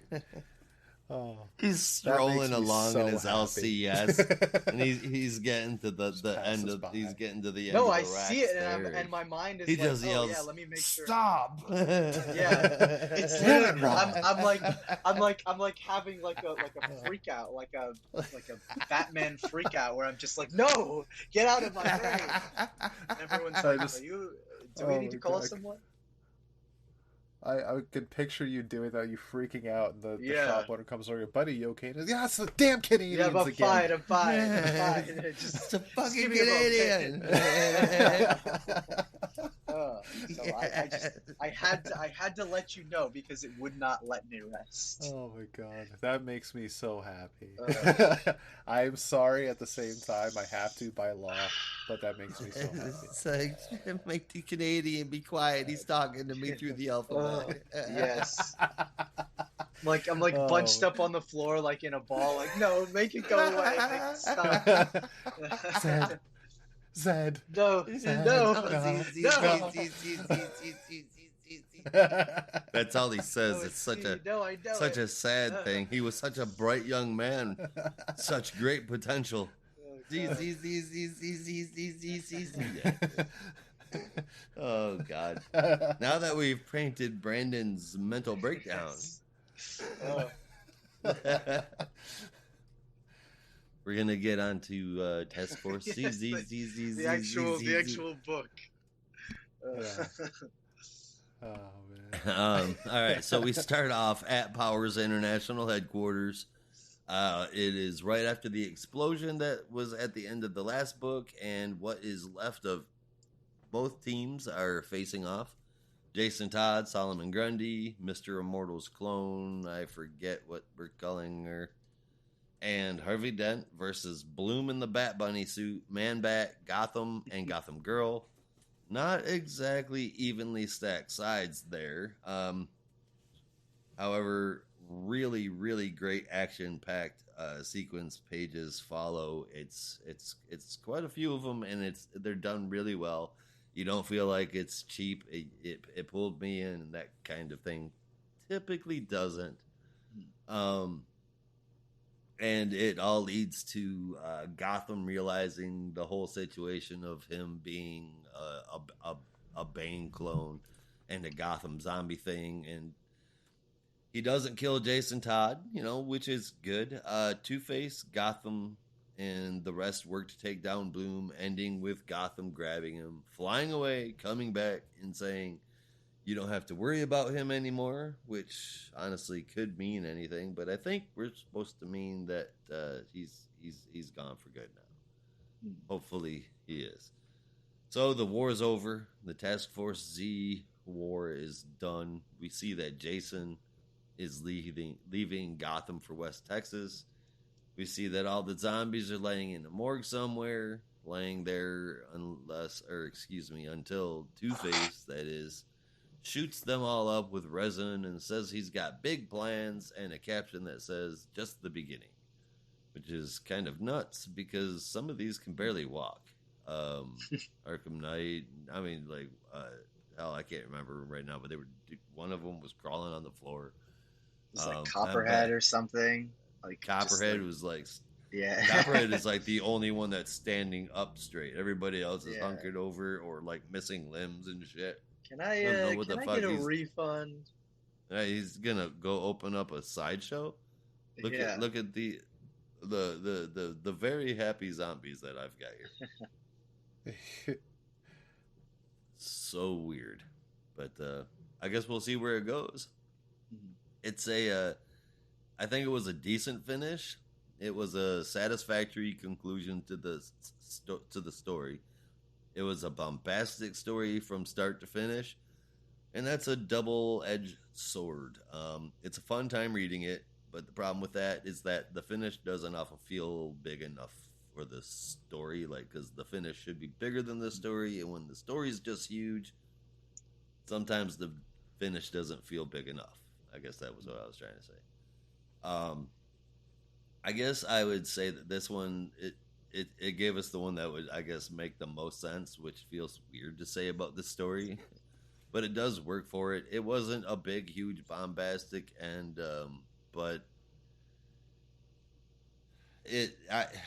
so honestly, this run had me started out scratching my head a little bit, like, why are we getting this story? And then at the end of it, I feel like I've got more head scratching, but normally that would piss me off. This did not. I enjoyed the hell out of it.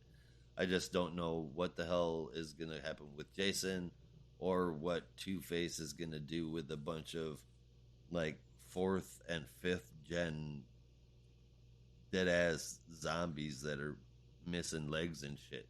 I'm confused, but hey, whatever, man. It was a fun read.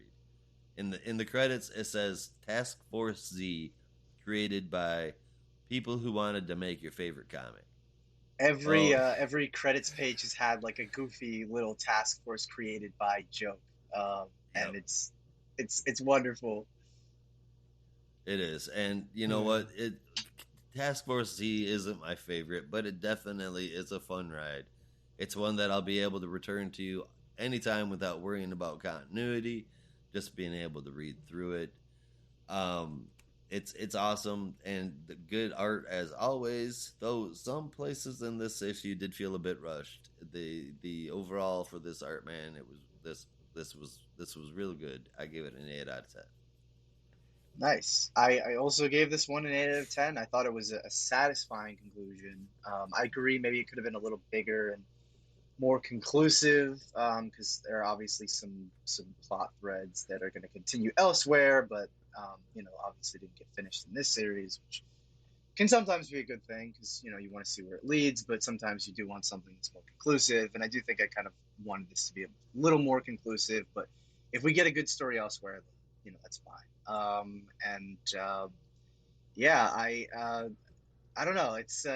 I'm gonna kind of miss this one. Like it's been such a weird title to have every month that it'll be weird not to have it anymore. Right? Yeah. And I'm hoping this is like, because I don't know how much buzz this series got. I get the feeling it wasn't a ton, and it was kind of like just a very small group of people that were reading it. But that could just be me. But I hope this kind of I becomes hope like a, that's not right. yeah.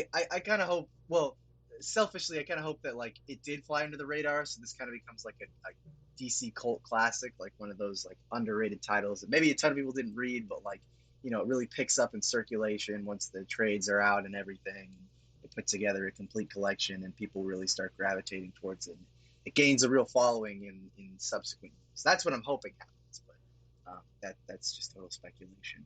And then one really minor thing, but they kind of like established this relationship between Jason and Stephanie that, I mean, to my Bat family knowledge, didn't really exist before. They'd had some interactions, but nothing significant. And I was like, just kind of thinking about it conceptually, and I was like, they are really a great pairing. Like not romantically, but just as friends. Like, they kind of have a nice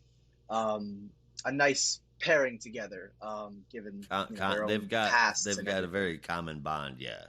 Yeah, like they both kind of grew up in criminal families and everything, so they kind of have that shared aspect to them.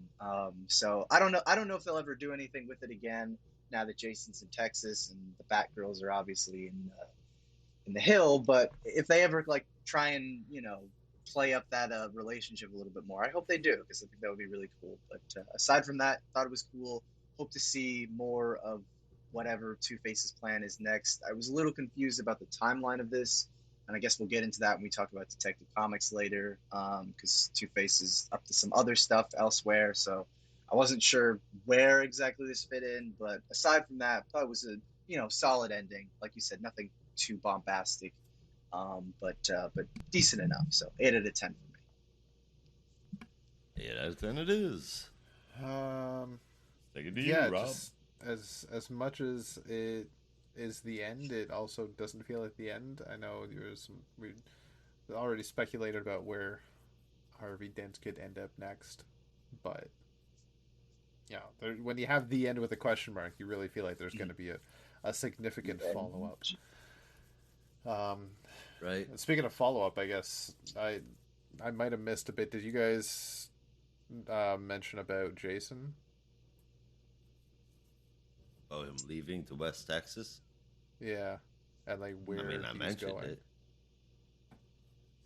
Say again. So, there is, if you see at the back of every issue this week, there is that Joker solo series follow up, the man who Yes, stopped laughing, yes. and it looks like that is where we will see Jason next, since he seems to be hunting the Joker. So maybe that is where he will pop up, and who knows, maybe Harvey will be there too. I think my mind might have skipped over it because I'm still mentally recovering from the last Joker series. Yeah, But Jesus that would Christ, be yeah. interesting to see Jason as a part of this new Joker series. yeah. All right, I think it's a one shot. I could be mistaken. I think it's. Is it? Let me double check. I think it said it It was a series. is. I Yeah, vaguely new remember that. series. Yeah, it Okay. doesn't say if it's a mini or not. Um, Is it it like a definitely. series or is it like a series like Aquaman is a series? Yeah. Yeah. Like an ongoing for 6 issues. Yeah. Yeah. Yeah. Who knows? Who knows these days? Period. It I guess changes on a dime. series is as long as we want it to last. That's what series is. Yeah. The real I mean, series it's is Matthew the Rosenberg, adventures you so made I along would the way. say that it's probably fair to assume it's 6 to 12. Yeah. Hopefully, yeah. We'll see. Yeah. We'll see how it goes. I mean, I also he's really been want to getting know some if pretty decent runs from DC, man. yeah, which I'm all for. I really like Rosenberg. He hasn't Yep. disappointed me yet. So No, Yeah, no. Domenico doesn't disappoint either, so that No. has me looking forward to it. 'Cause, Yeah. yowza, I love that Joker. Yeah. yeah, it looks really good. No, ever since Hawkeye Freefall, he's been in ascent. Huh. I was like, that joke's gonna fall flat. I was like, that joke's gonna fall flat, but I just had to say it. I Was just that had to say another it. joke? I had to get it off. Wait, Oh my Ugh. god. Oh man, I'm on Yeah. fire tonight. I need to get quicker on the draw.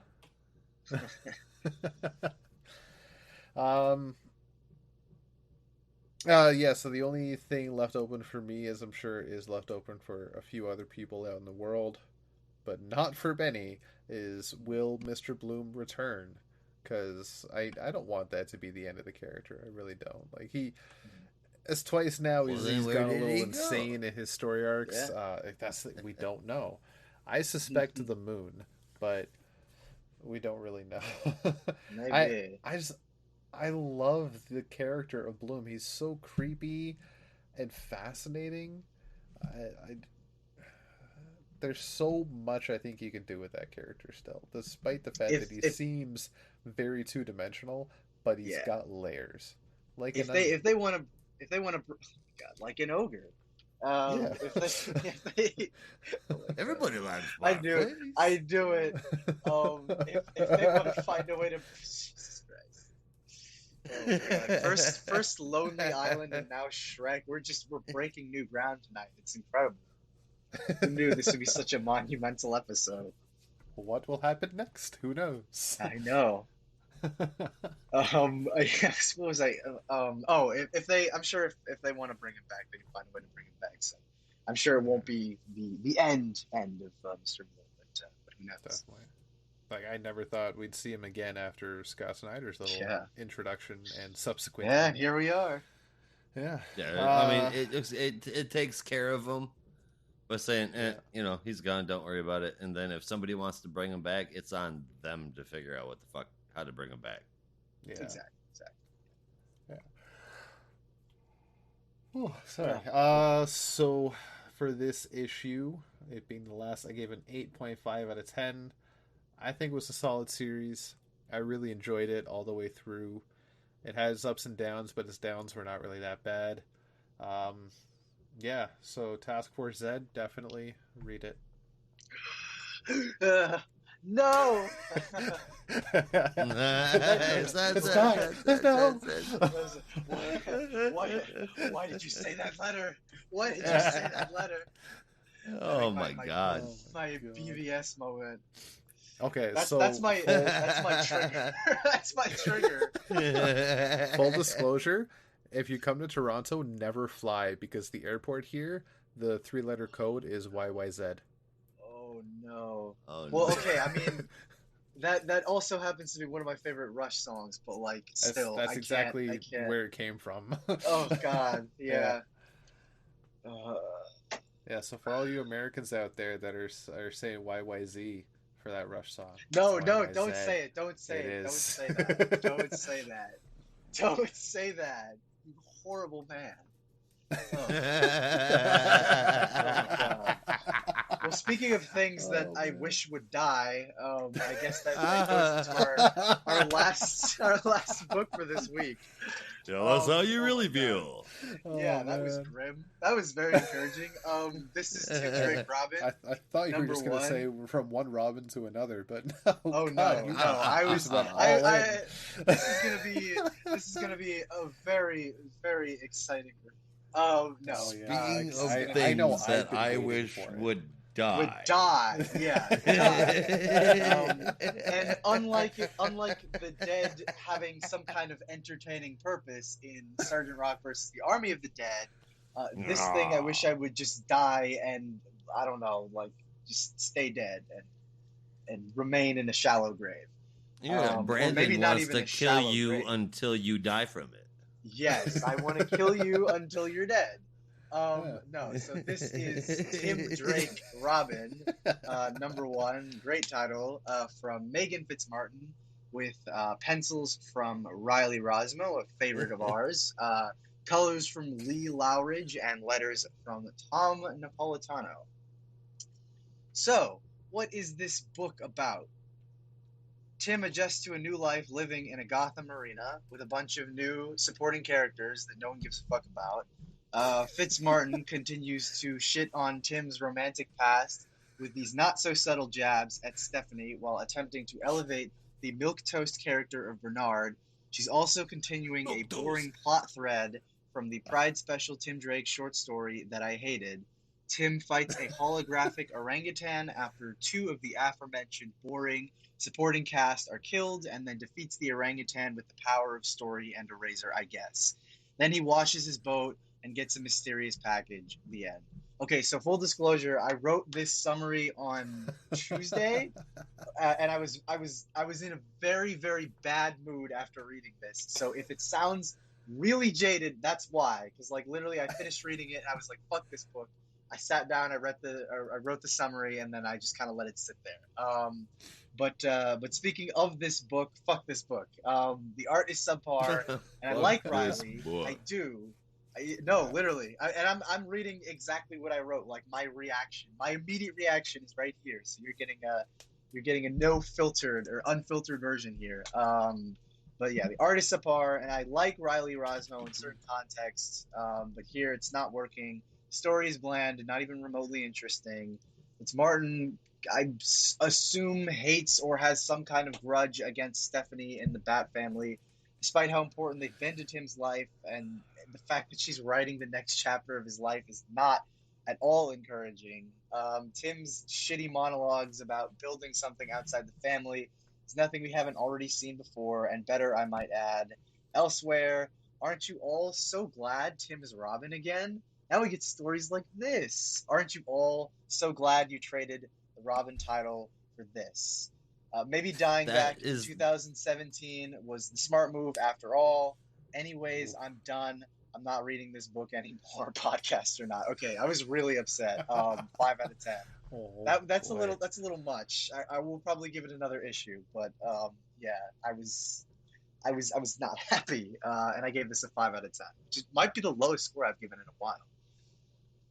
right. So, and you guys can feel free to tell me if I'm wrong here, but and I don't think that I am, but I wish that I was. I think a lot of the what you're calling stuff bashing. Before you begin, Go can I ahead. just say, how fucked up would it be, Brandon, if this was the book that got Josh to like Riley Rosmo? Oh my god, it would be too, wouldn't it? Just the way that the world works, it would be. Like I'm half expecting him to be like, guys, I loved the art in this book, and I'm like, what the fuck is the world? What is the world? This really is the darkest timeline. I know, my god, what happened? One Okay, day you're living in paradise, and now you're living in darkness. I'm dripping with anticipation. Okay, well, let's hear it. Yeah, Sorry, you were saying something about Steph? Josh. All right, so the yeah.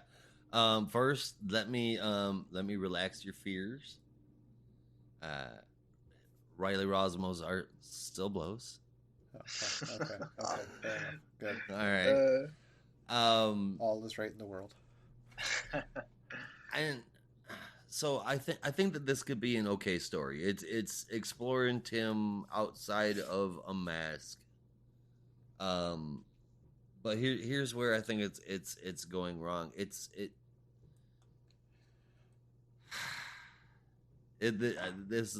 almost feels sticky to say a little bit, but I want to say that Fitzmartin is doing the Steph bashing in an attempt to To push elevate over Bernard. the yeah, Yeah, and no, I was that thinking the that same leaves thing. a bad taste in my mouth because it, it's bad to do that when you're going from one relationship to another, but when you're doing it with a long beloved character, even though nearly everybody who's been a Tim Drake fan has pretty much just considered him to be bisexual for the last decade. Um, you're putting it into print now. Don't do stupid shit like that. Don't make bad decisions like that. Stupid shit. It's don't there's no reason to Steph bash. And it's I'm not a huge Steph Tim Drake stan like Brandon is. Like that's not the biggest thing for me. I just want good stories, but you do have to respect how close that they were. Even when they weren't in a relationship, they were always the best of friends. So there's no real reason to continue to just kind of uh, pshaw that off into a corner. Other They than had that, this I oh no, sorry. They had this no, go trend, I ahead. think, in oh god, I want to say it was like maybe during the New 52 or something, where like they were talking about characters that they were planning to reintroduce after the reboot, and everyone was asking because Steph has like a huge following. I didn't even know this until a couple of years ago, and everyone was asking like, "Oh, is she going to make her appearance?" And I think like Dan DiDio or someone was giving like a wishy-washy answer. So in order to bring her back, they had this campaign. You can look it up. It's called Waffles for Stephanie, where they would basically send in like waffles that you could buy from the supermarket to the DC Comics headquarters, and they would just spam their mail offices with them until they got what they wanted, which I think eventually happened. Not saying that you should do that, but they made it happen for some reason because he had that big of a fan base. So I'm wondering. Actually, I'm going to see if I can find one of the articles, but I'm wondering if if they can't make a way to make that happen again. I'm not saying that you should do it. I'm just saying if it Waffles for happened, Stephanie it would not be 2.0. the worst thing in the world. um, and the waffles Just thing to is a stop reference to a that. I Batgirl don't world. Yeah, Yeah, I don't care if they ever get back together. That's just the honest to God's truth. I couldn't give two shits. But there's no reason to bash one and just to put the other one over, especially when you're having that such a big character development happen in print. That's that's definitely the wrong time to make that bad choice. But again, other than that, it could be an okay story just stepping outside of the mask for Tim Drake. Um, Obviously, it's the story of where he is heading, like his new direction with a different title or whatever. I guess we'll see. Whether the story is a good one or not remains to be seen because this one was pretty lukewarm as far as setups go. I feel like it is. It's a callback rather than a new plot, which tells me that the story itself won't be the focus at all. Or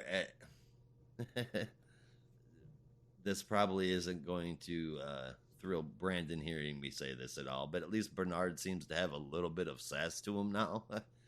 Other than just, I mean, the boy read like fucking rice paper. It was just boring as fuck.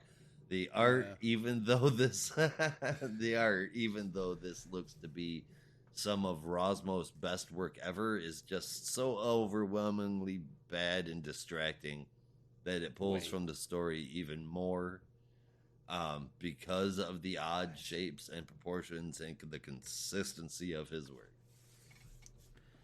Did you just say the words, "This is some of Rosmo's best work ever"? Yes. Are we in the Twilight Zone? Is What's this No, the that's darkest timeline? What's no. happening? This is some of Rosmo's best work ever, and it is overwhelmingly bad and distracting, and it pulls from the story because of his odd shapes and proportions and consistency. You guys did not hear anything past Oh that no, first part. I heard the rest, and it makes me even more confused.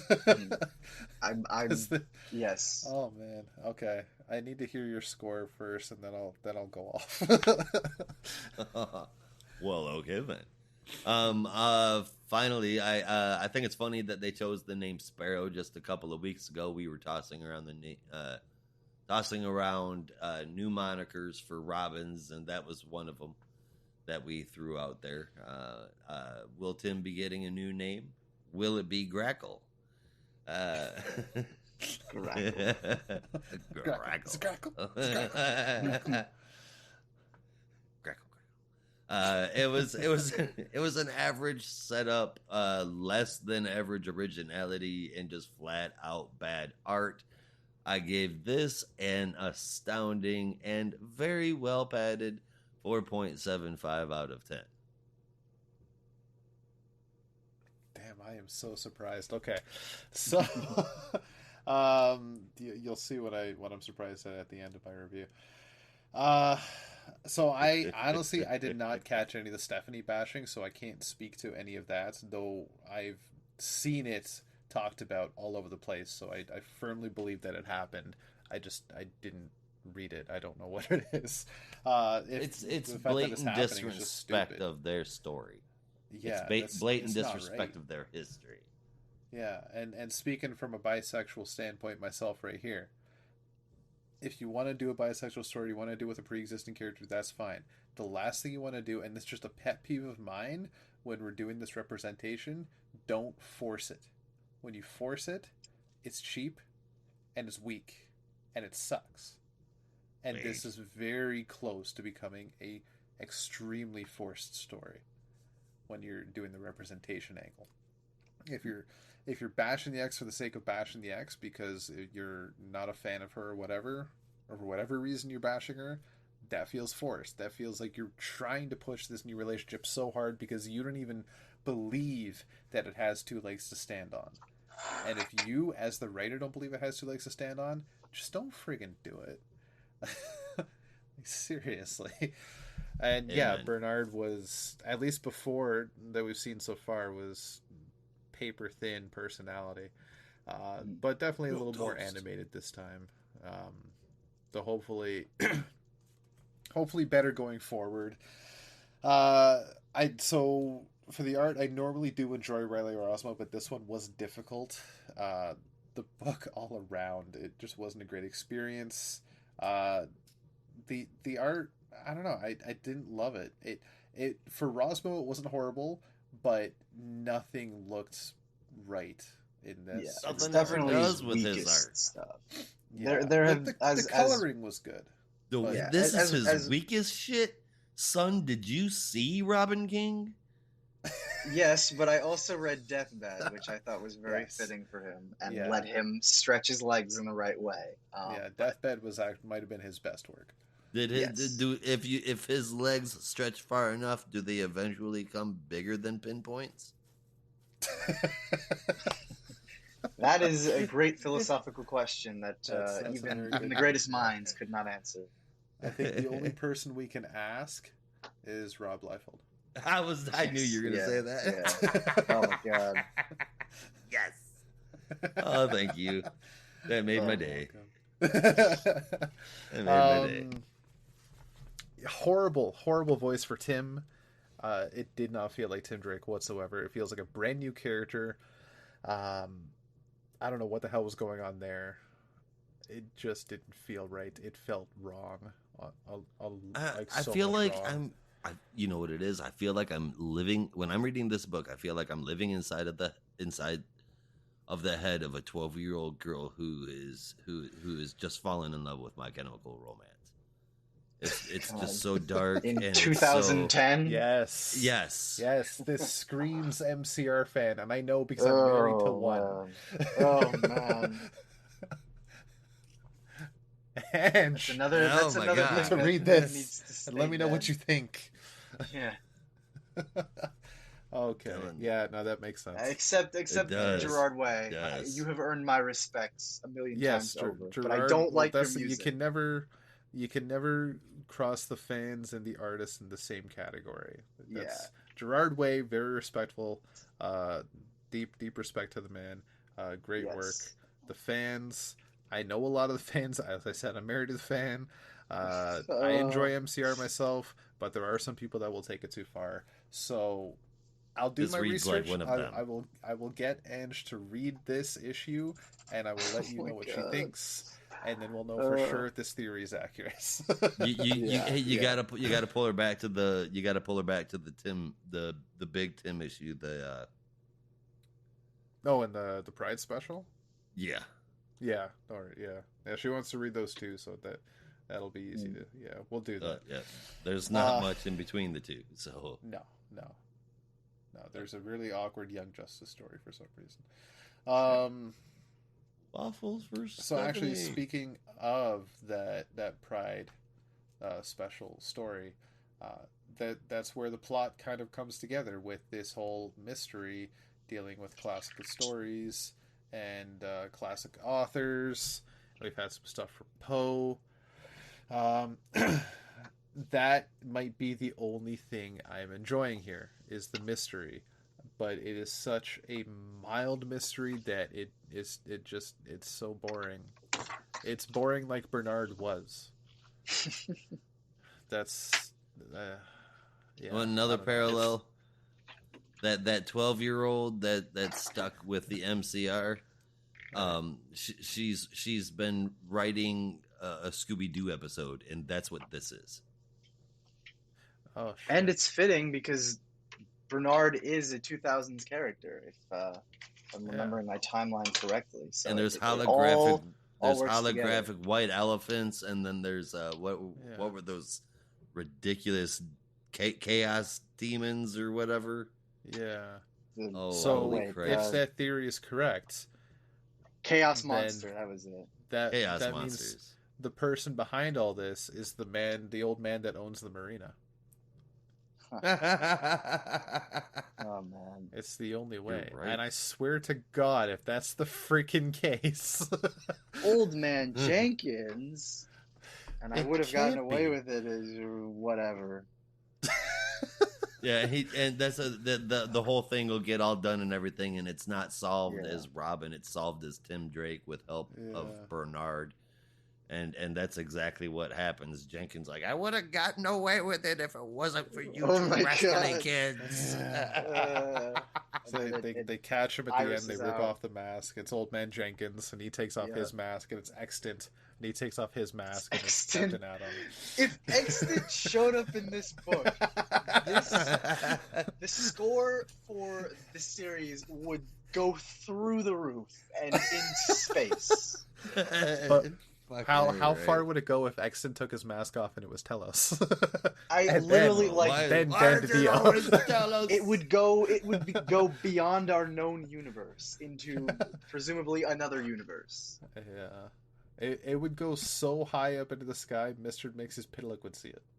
Yes, it would literally break into another dimension. That is how high my score would be for this book if secretly it was Extant, secretly Talos this entire time. It would That's pass a by pretty high Wade score. Wilson and he'd slap his buddy James in the arm and says, "Look, Cyclops, it's that." Yes, yeah. I so want to see that. I so want to see someone pull a reveal like that just out of their ass the last Yeah. second. For reference, folks, we were talking in our Discord chat earlier today about a theory I read online. I'd credit the person, but I don't remember the name. Oh my God. Of what if Extant or Telos was the one behind Dark Crisis all along, and then Brandon and I both thought, what if Extant showed up and Telos was Extant all along, and then it was just all a this tirade time. of is Extant takes off his mask, Captain Atom takes off his mask, it's Hank Hall takes off his mask, it's Telos. And then takes off that mask, it's Dan DiDio, he's never fired, it was him all along. Takes off his mask, it's Jeff Johns, because why the hell not? Yeah. Yes. And all of a sudden, it's the most please let this meta happen. comic book in existence.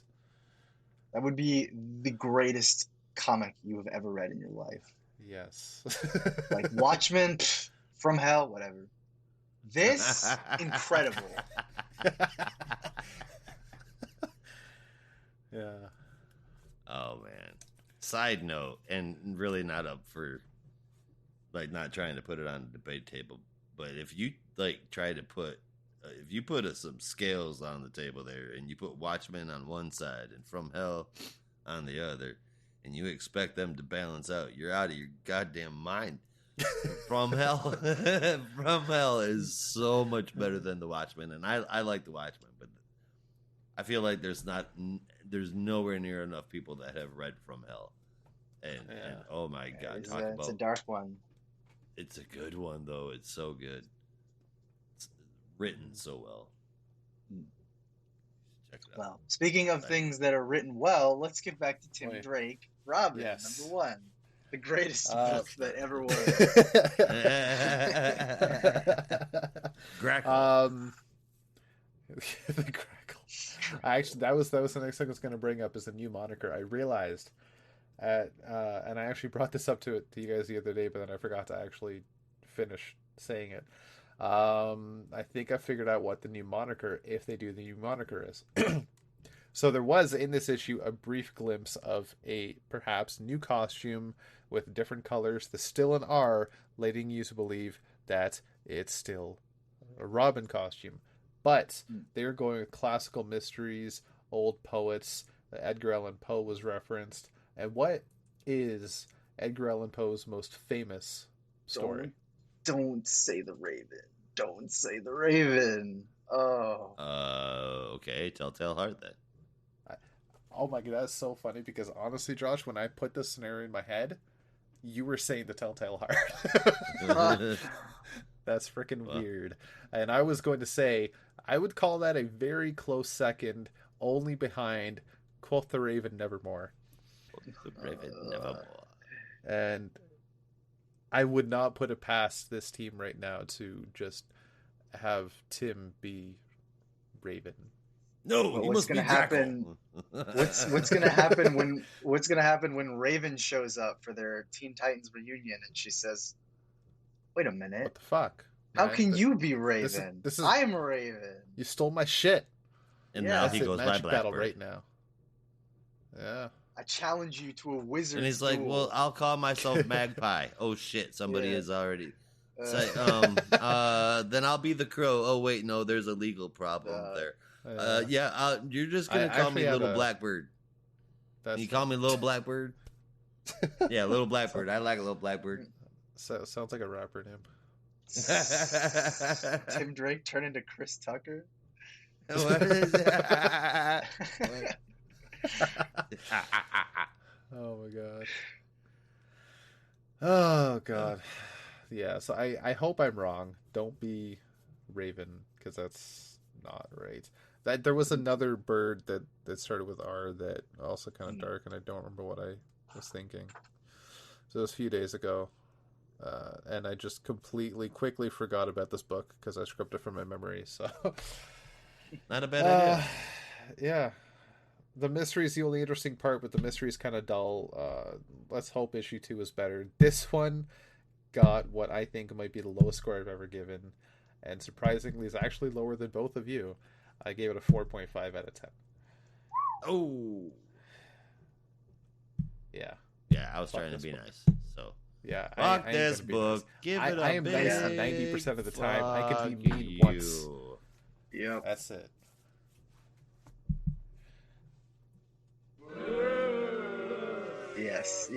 Yes. More booze. More? Boo. More. All right. Well, we are going to take a brief commercial break, but we will be right back to cover the rest of our books for this week, so stay tuned. Now, back to our program. And we're back, and we're going to kick off our main reviews with Deathstroke Inc. number 13. Josh, take it away. I don't want to. All right. Rob, take it away. All right. Written by Ed Brisson with art from Dexter Soy that's colored by Veronica Gandini and lettered by Steve Wands, wrapped in a cover from Mikel Yanin. It's year 1, part 4. After following 10 stories and giving the ground a good splat, Slade Wilson wakes up in a morgue, completely intact with no damage to his body whatsoever, while undergoing the beginning of a coroner's examination. Slade is not a big fan of that. Threatens the location of threatens the coroner to get the location of his armor and his weapons. Then, of course, he goes after them, steals a car, goes after them, and then runs that cop car that had his armor and weapons off of the road, flipping it over onto its top in order to hijack his stuff back. Next stop is to Wintergreen, who's been getting drunk as hell trying to get the courage up to tell his wife, Addie, that Slade had hit the pavement, literally, really fast. So he needs to sober up now, but he's only handing his keys over to Slade if he calls Addie first. Both happen, sobering up with bad coffee at a local cafe. That's where Wintergreen tells Slade that he's going to complete the contract to give them the money, and Slade doesn't seem too impressed with that. The phone call led to Slade finding out that he's going to be a dad again, and Slade doesn't seem too happy about that. Next, it is suit up time, and Deathstroke and Chewing Gum go out after. He's got to have a code name. I'm just saying. Oh God. They go out after Double Mint. Double Mint, exactly. Double Mint. Hubba Bubba. Nah, that's a little too goofy for Wintergreen. Yeah, that's not the kind of code name you want on a deadly Totally mission. Yeah. Hubba Bubba. Yeah. Definitely not Bubblicious. No, oh God. Stripper name. Oh man. Alright, so it's time to suit up. Deathstroke and Wintergreen, I almost called them Chewing Gum again. They go out after finishing the contract, as one would expect of a hitman, especially with 2 kids and a wife that he needs and owes a really big apology for. Problem is, he's the target is being held in a prison in Bear Valley, California. Wintergreen says the logical thing, which is, wait it out. He's got to be pulled out of the prison at some point to go to trial. Deathstroke says, well, yeah, but, I need to see this through, so, I'm here. That's basically his attitude. Then Wintergreen sees some dudes scaling the walls, which he assumes is the backup plans for Deathstroke not being Deathstroke enough, and he takes off, saying he's not going to let them get his money. Ruh-roh, Deathstroke's upset. Indeed. Soy's art is fucking fantastic. You can see the revolt and the disdain in Wintergreen's face as he drinks the coffee that he calls gross. Every panel is just as pretty as that. I absolutely adore the moment where he goes, "Why did I drink that again, thinking it was going to be different?" Because I know everyone has had an experience like that where you go for it again without even thinking, and you're just like, this still sucks. Yep. What am I doing? Needing coffee will make you do weird things. Yeah. Aside from Soy's art being outstanding, Brisson is writing one hell of a story. When I heard about this, the Deathstroke origin story, I was not impressed. I was happy to hear Brisson and Soy, which, well, now they feel as though they were made for each other, and Gandini's colors just set their shit off. But this is a real fleshed out origin story. It's done phenomenally well with respect to Deathstroke, the character, and his history. I'm seeing a lot of it pull from being family oriented, and that I totally believe about Deathstroke. It's a damn good story to boot. I fucking love it, man. I gave it a 9 out of 10. 8 out of 10 for me. Pretty much echo everything you said, and I still say that Ed Brisson has a really great voice for Deathstroke, in as much as you can have a voice for horrible murderer. But I think he just does a great job with it. So 8 out of 10. Mm-hmm. Oh yeah. Yes, such a surprisingly good story still. I don't think anybody would have expected a Deathstroke origin story to be so fascinating. The art is Oh. great. The covers are amazing. You cannot go wrong with this story arc. The whole series so far has been really good across both creative teams. And I'm just curious if this story arc was brought in as filler due to Dark Crisis and Ed Brisson just had a fantastic story ready to go, or is this going to have ramifications somehow in the future? Yeah, I hope the love latter. to I'd be see cool with there this being carryover. referenced somehow. Yeah, I hope the latter. Yeah, I'm all for that. So I gave this a 9 out of 10. I really enjoyed this one. Sick. Well, while we're in high spirits, I think it's good to keep those high spirits up, and I hope our next book will continue that. It is Detective Comics 1064, written, of course, by Ram V, with art from Raphael Albuquerque and colors from Dave Stewart, and not going to forget the letters from Ariana Marr. This will seem like a shorter summary. I always say that, not short, but trust me, there's a lot to talk about. We begin our story, as all stories begin, a long time ago in the desert. We flash back to a time when Damien was being trained by his mother Talia, and Talia is regaling him with the tale of Farhad e Parethes, a mystical soldier of old who had stood up to gods and was so incredible and so powerful that the gods once eventually began to envy him and set him on an impossible task, one that would put him all the way through the desert, and away from his love. He was able to complete his task, though not without a little bit of help from the sun god, but unfortunately, in accepting help, oh my god, what was that? Accepting help from the gods, I must have been thinking about milk and help, and I Help! I combined need the milk. two. Yeah, I need milk. I need My milk. mouth is Help! on fire. Anyway, Parethes is humbled due to his task Been watching and Cobra must Kai. ask for yeah, exactly. I must ask for help from the gods, but unfortunately, in doing so and completing his task by crossing the desert, he lost the love of his life and thus renounced the gods and promised that he would stand at the edge of the desert until he passed. This is a minor point, but Raphael Albuquerque's art here is a tribute to Sergio Topi, and it is just breathtaking. I mean, I Oh just can't stop yeah, looking at it. It's just incredible. Sergio Topi, for those who 100%. are unfamiliar, Italian artist, incredible creator during his time.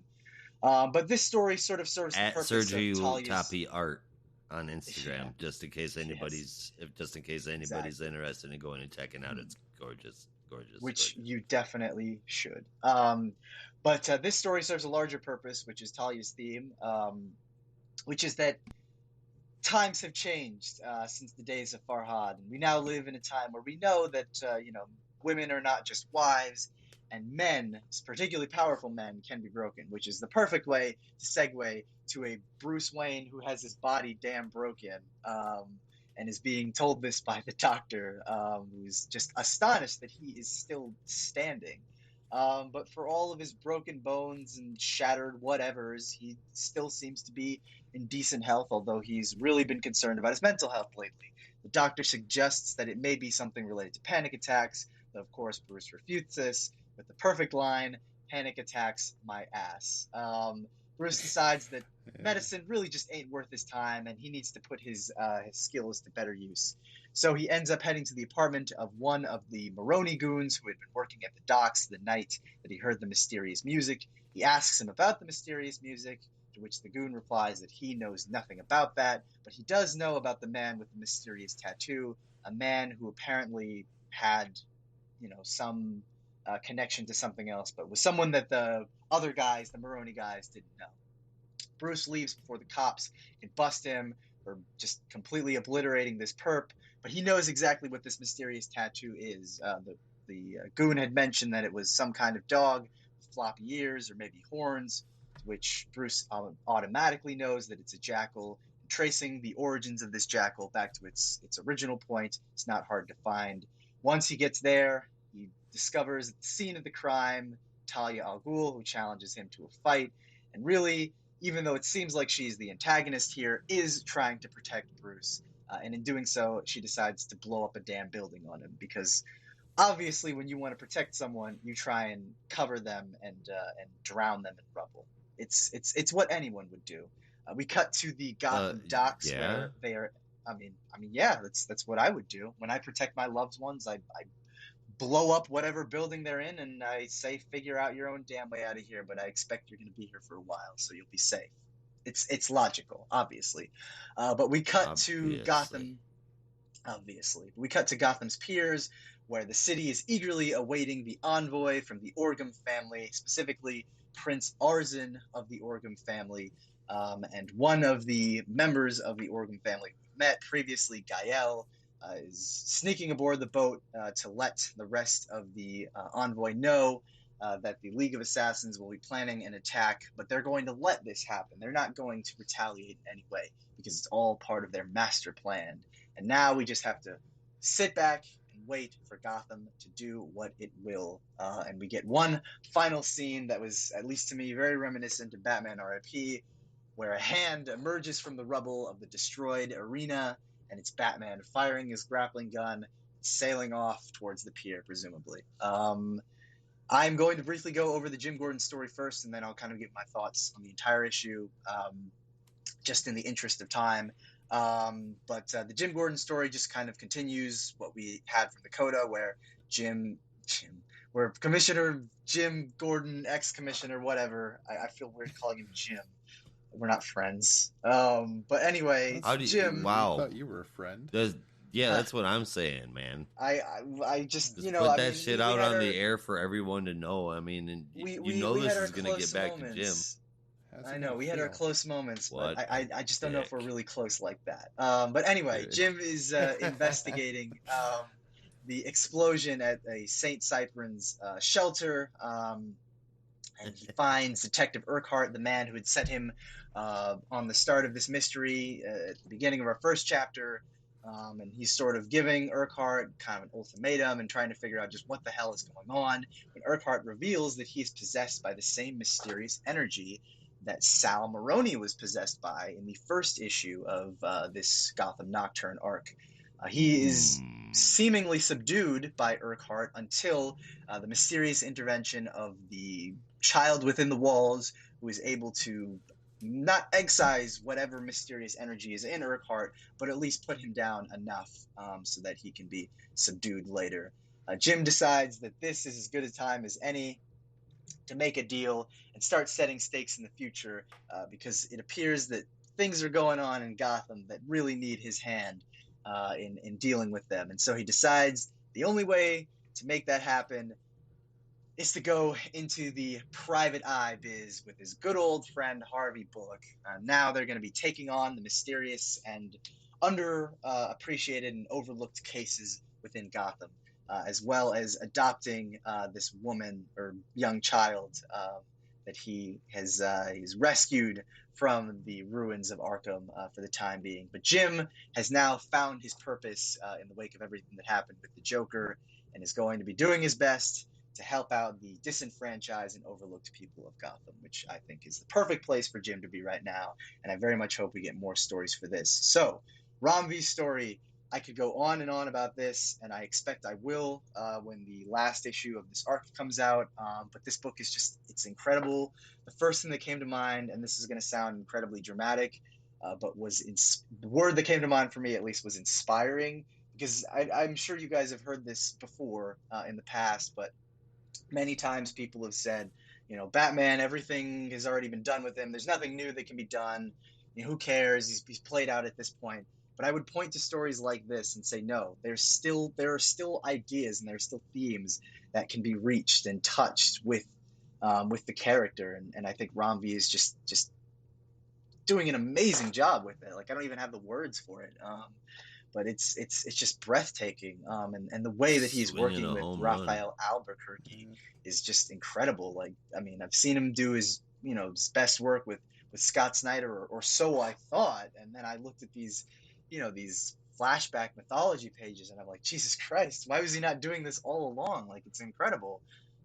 So this is just an incredibly well put together book, one that is constantly keeping me on the edge of my toes. So excited to just have a mystery that I'm excited about, that I want to see how it's all going to come together. And really looking forward to how this is going to wrap up, while also seeing how it's going to play out in the future, because obviously Rom V is staying on the book after the end of this first arc. So 9 out of 10 for me. Absolutely loved it. For the first story, backup story, also really good. Just an incredible Jim Gordon story from Simon Spurrier, and really great art from Danny too. I'm hoping that there's a way they can spin this off into another book, but we'll ultimately have to see. But I would really kill for a Jim Gordon book from this team, because I think that would just knock it out of the park. So backup story got an 8.5, but I'm feeling kind today, so I'm going to give the whole issue a 9 out of 10. Right on. For me, this isn't a masterpiece in all things Batman, but what it is a pretty damn cool look at Batman, at the poetry that is Batman. And if that sounds weird to say, read the book and you'll understand what I mean. There's a lot of parallels from what's going on in here with Batman and with other things. The indomitable will of Batman, all of it, I love it. We don't need bombastic, we just need good. And this is better than good. This is great, and we need good art. And this is better than good art. This is great, even if some of it was stolen. But the first part is real good. I enjoyed it. The backup, what a crazy good Gordon story. I'm ready to read more right now. I gave it across the board 8 out of 10.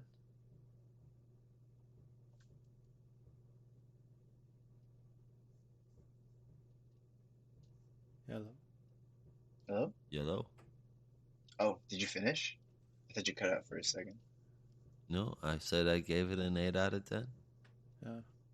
It cut out, like you said 8, and then that was it. Yeah, I thought you were gone from this plane. Oh no, not yet. Okay. If that happens, you just listen for the thunk, because there should be one. If you hear the thunk, then worry about me being not on this plane anymore. Fair enough. That makes sense. I was hoping you'd just materialized into a better dimension than this one. Yes, I'll be stuck in this one, but as a genie. A dimension where, we had a third Batman movie from Tim Burton. Oh God, that would be the dream. Okay, so tech. It'd be a dream if there was one laying around on the damn floor of the studio somewhere. But yes, sorry, tech. This somewhere in the vaults. Apparently, oh gosh. So apparently this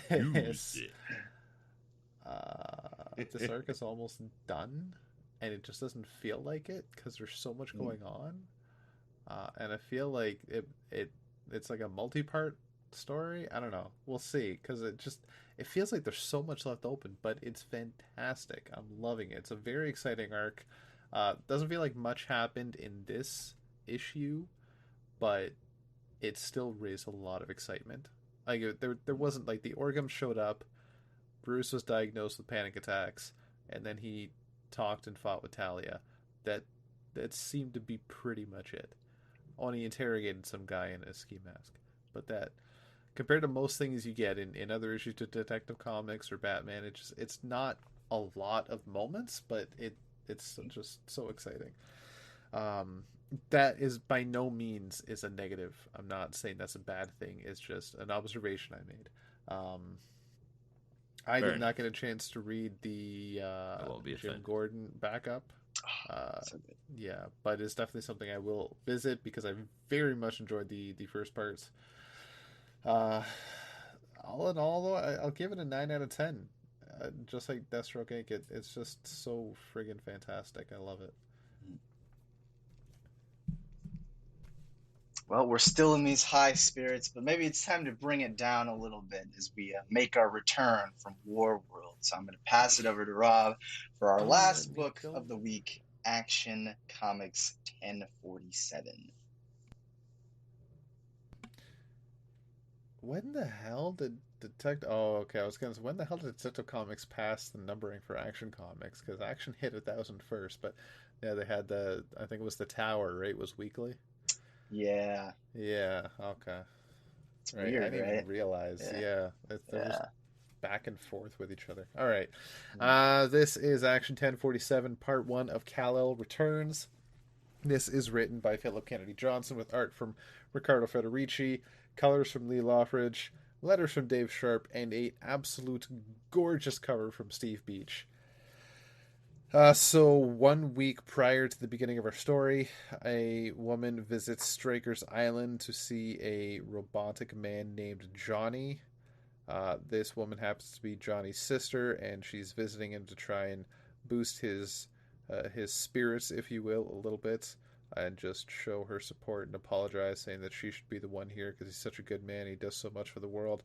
This should not be his fate. He is much better than this, and if she could trade places with him, she would. Um, and maybe she can try and get them to take better care of you, and he just says no.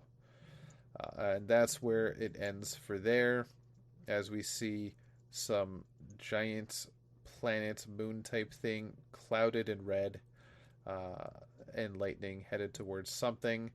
And then we jump to 1 week later. There are these armed bandits, which may or may not be Intergang, in some kind of tank, driving down the streets of Metropolis. That's what I was thinking. Crushing everything in their head, in their path.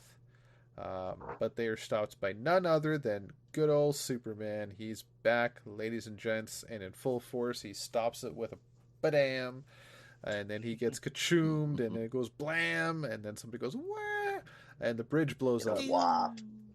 Yeah.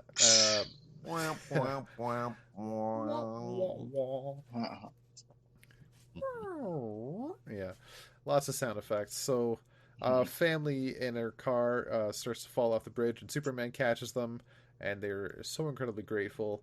And in true Superman fashion, you make sure the kids are okay, and the kid offers him his Flash Dog plushie. Superman says, "No, you hold on to that, but there's one thing you can do for me. Keep wearing your seatbelt, son, just like you did now. It's going to keep you alive just like it did, and it always will. So make sure you do that for me, okay?" In such a class, so so genuine of a man. Yes, so Oh, I love quintessentially that Superman. moment. Yes, that was perfect. So he flies off to I would say parts unknown, but where he's actually headed is a UN meeting, because War World has come with him, as we will find out later on.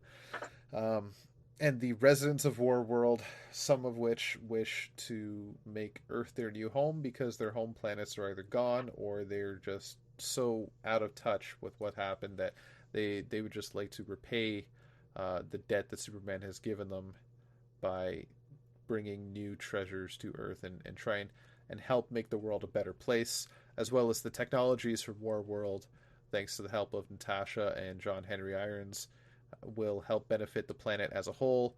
But the United Nations are there holding this hearing where the entire Superman family, including John, Kara, Steele, both Steele's Natasha and John Henry, and Connor Kent himself, have joined Cal on the stage, as the people of Earth are kind of weary about the fact that War World is on the outskirts of Earth atmosphere, I guess you'd want to call it. So Superman addresses the nation and lets them know everything I've already said, that there's nothing to fear, nothing to worry about, and we are doing everything we can to make it right. To which Lex Luthor is also watching this address, and then decides to check something out that may impact what's called Project Blackout, which we have not heard yet. So he uploads a neural imprint to satellite Barilas 9 up in space. I imagine one of his satellites, where there is a suit of Lexosuit armor that he kind of holograms himself into to get a closer look to War World, and takes a look at all that's there. And in his perspective, looks like a desolate land where Superman has become a pseudo dictator, and says, "This is exactly why I'm doing what I'm doing, because if I wasn't here fighting against Superman, this is what would happen to Earth. And I'm going to investigate a little more because I know what I'm looking for. I know where to find it. And here it is. He finds a. Oh, was that the father box? I don't remember the name of it now. It's an orphan box. Orphan box. That's it. I was getting confused with. Well, what is the thing that has father box in it? Young Justice, I think. Was it Young Justice? Okay. Yeah, Yeah. yeah. I think Yeah. it's. Is that the only place it's showing up though? That's the only thing that's coming to mind right now. Father box, yeah. I don't know. Oh, well, this one's an orphan box. That's what matters. He Mm. finds an orphan box and takes it back to Earth with himself. Back on Earth, Clark and Lois are flying around, having a beautiful little moment against the sunset in the sky, and talking about the family they have before them. Uh, the two children that Clark brought with him, Otho and Osel, are refugees. Their families are gone, so he has brought them with him to live with them, and they makes them both kind of reminisce about John and how much they missed, and just the queries and commotions they might have having this new family. But they know no matter what happens, they will do it together. And back at Stryker's Island, the robotic man is visited by none other than Lex Luthor, where it is revealed it is actually John Corbin, Metallo himself, and Luthor and John. While they do have a history, Luthor proceeds to just talk to John and ignore his pleas of get out, to say that, look, I can make things better for you. We've had a common enemy in the past and common goals, and I have a way to make that better and make you a man of extraordinary talents, and gifts him the orphan box. And in the backup, which is brought to us again from writer Philip Kennedy Johnson, but art from David Lapham, colors from Trish Mulvihill, and letters from Dave Sharp, this is Red Moon Part 1. In one of the apparently many fortresses of solitude, Connor, Kara, and John Henry are with Thowlaw, who is finally woken up thanks to Kellex and I believe the help of John Henry, bringing her back. Superman at this point is still not back, and it has been months since she was last awake, but she is healthy and safe. And just then, there's a loud rumble, and Kellex reports that sea levels outside the fortress have risen sharply. There is debris falling into the ocean around them, and there's something headed directly for the fortress. So all four of the supers head outside, where they find that War World is headed straight for them, and they begin to wonder if maybe Cal failed in his task. Thowla has enough strength to fly and fight as well, so the four of them head off. Connor and Kara start to think, what if she's right and Kal-El failed? What if he's dead? But they refuse to believe that. But before they can get too close, Superman and the Authority appear before them, saying that everything's fine, it's all good. They embrace with a hug and find that everything is right in the world. Except for one little thing. Two of Mongol's enforcers, that little guy who was missing the arms and legs, I don't remember his name. He is teleported to Earth with. Oh, I just realized there was more than one. I thought it was just one enforcer there, but there's a couple of big brooding guys with chains that have teleported to Metropolis to get revenge against the one called Superman. So this is a fantastic return to Kal-El. It honestly feels like he never left at this point.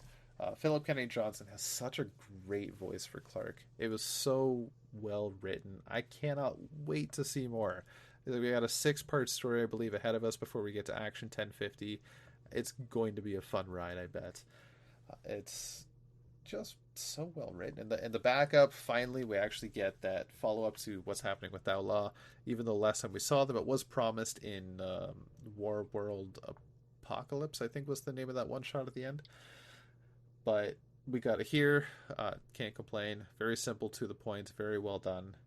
I enjoyed the whole damn thing, and I cannot wait for more. Philip Kennedy Johnson is certainly not slowing down, and the art throughout the book, as ever, is fantastic. the pencils from Federici just so damn good. And I already boasted about the cover. You can't go wrong with that cover either from Steve Beach. This is a 9 out of 10. I think I might even, after all this boasting, I might even give it a 9.5 out of 10. Yeah, no, It's this was pretty just good. yet another incredible issue. The art from Federici was a little muddy at points, but really for me, just phenomenal stuff. And the backup too is definitely exciting to see, or will be exciting to see what will happen next there with all the repercussions there. So, whole issue got an 8.5 out of 10 for me.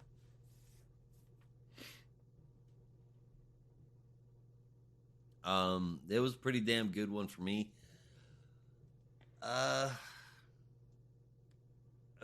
First off, I mean, holy shit, is gonna give Metallo an orphan box. That's insane. I can't imagine what's gonna happen from there. Um, uh, it's amazing. The backup, I honestly felt like it was a little weak. Um, Bringing back people from War World so quickly just feels like weak sauce. Um,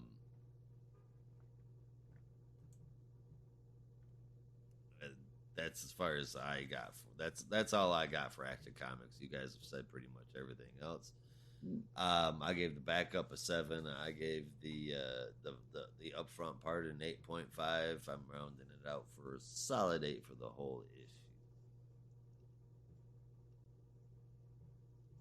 Right on. Very nice.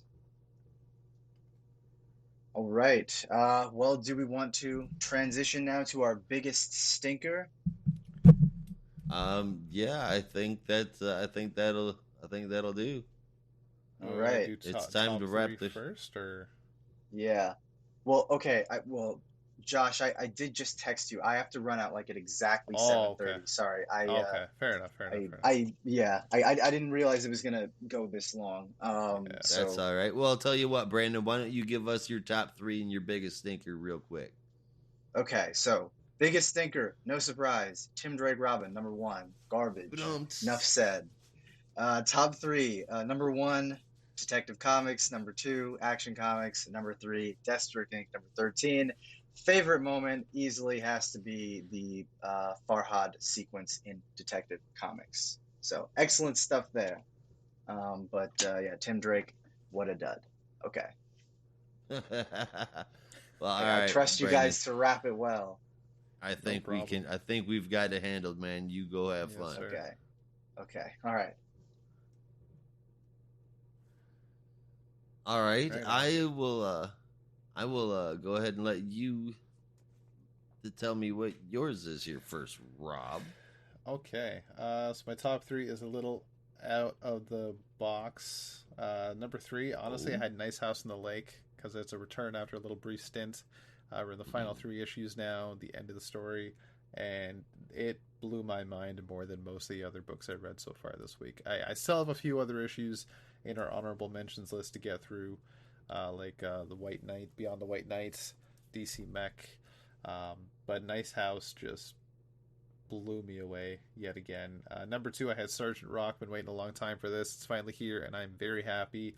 And number one, I had Action Comics. Can't go wrong with Little Kal-El Returns, written by fellow Kennedy Johnson. It's been a fun ride there too.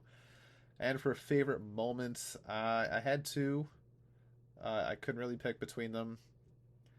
From DC that's versus all right. Vampires, you had Ollie sniping down the vamps. I thought was just such a badass Yeah, moment. that was cool, Yeah, right? this one guy just with a bow and arrow, just killing hordes of vampires. Fuck yeah, exactly. And as well in Sergeant Rock, um, when one of the zombies gets loose and they're okay, fight him up, boys, and there's all of them just dogpile on this one zombie. It was so fun, so much fun. Yeah. Good. I would have one more from Action Comics I already mentioned, but I'm not going to take it away. I already had too many favorite moments. Yeah. Oh, by all means, go ahead and share it because mine did not come from Action Comics. Okay. Yeah. Honestly, it was also just Cal just kneeling down to that boy. Said, "Don't forget, wear your seatbelt." Like so quintessential, classic Golden Age Superman. What Right. a a heartfelt moment. So good. Oh yes. Wholesome is the word I've been trying to remember. It's such a wholesome time. Right? Yeah, Classic Superman. exactly. Best way to say that. All right. Well, my top three, stepping outside of the normal review that we had this week, like Rob did. My first one is going to go to Deathstroke. Gave that a 9 this week. My second place, however, is going to have to go to Nightmare Country. And the third, excuse me, Nice House on the Lake. And then third is going to go to Nightmare Country. Right. Man alive, both of those series are just freaking awesome. Yeah. And I gotta say, I really hope Isaiah starts reading Nice House and likes it, because I think we'd all have a blast talking together about it. Oh yeah, for sure, Yeah. for sure. I've told him about it before. I'm sure Brandon's told him too. Yeah. My favorite moment though is gonna be inside of Detective Comics. Excuse me. Where it says, with apologies to Topi, Topi being Sergio Topi, of who Albuquerque did just a blatant tribute drawing in one of his in Topi's well known styles. It is just absolutely gorgeous. Um, uh, uh, uh, a near flawless reproduction of what Topi's work would look like, and it just I miss Topi. He was a hell of an artist, and it was really weird and also cool to see his art on the page here. So that was my favorite moment there. Right on. What? Yeah, that was good. What was your biggest stinker, Rob?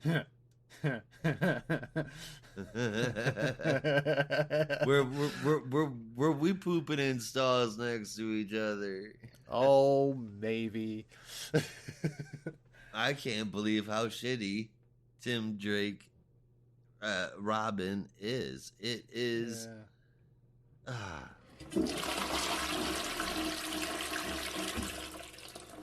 Yeah.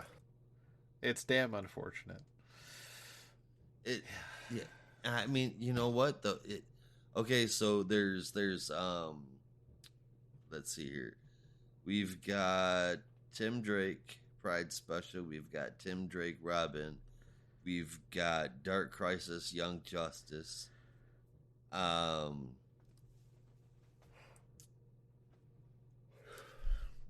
feel like there were a couple other ones. I know that there were a couple other ones. Oh, Bendis Young Justice.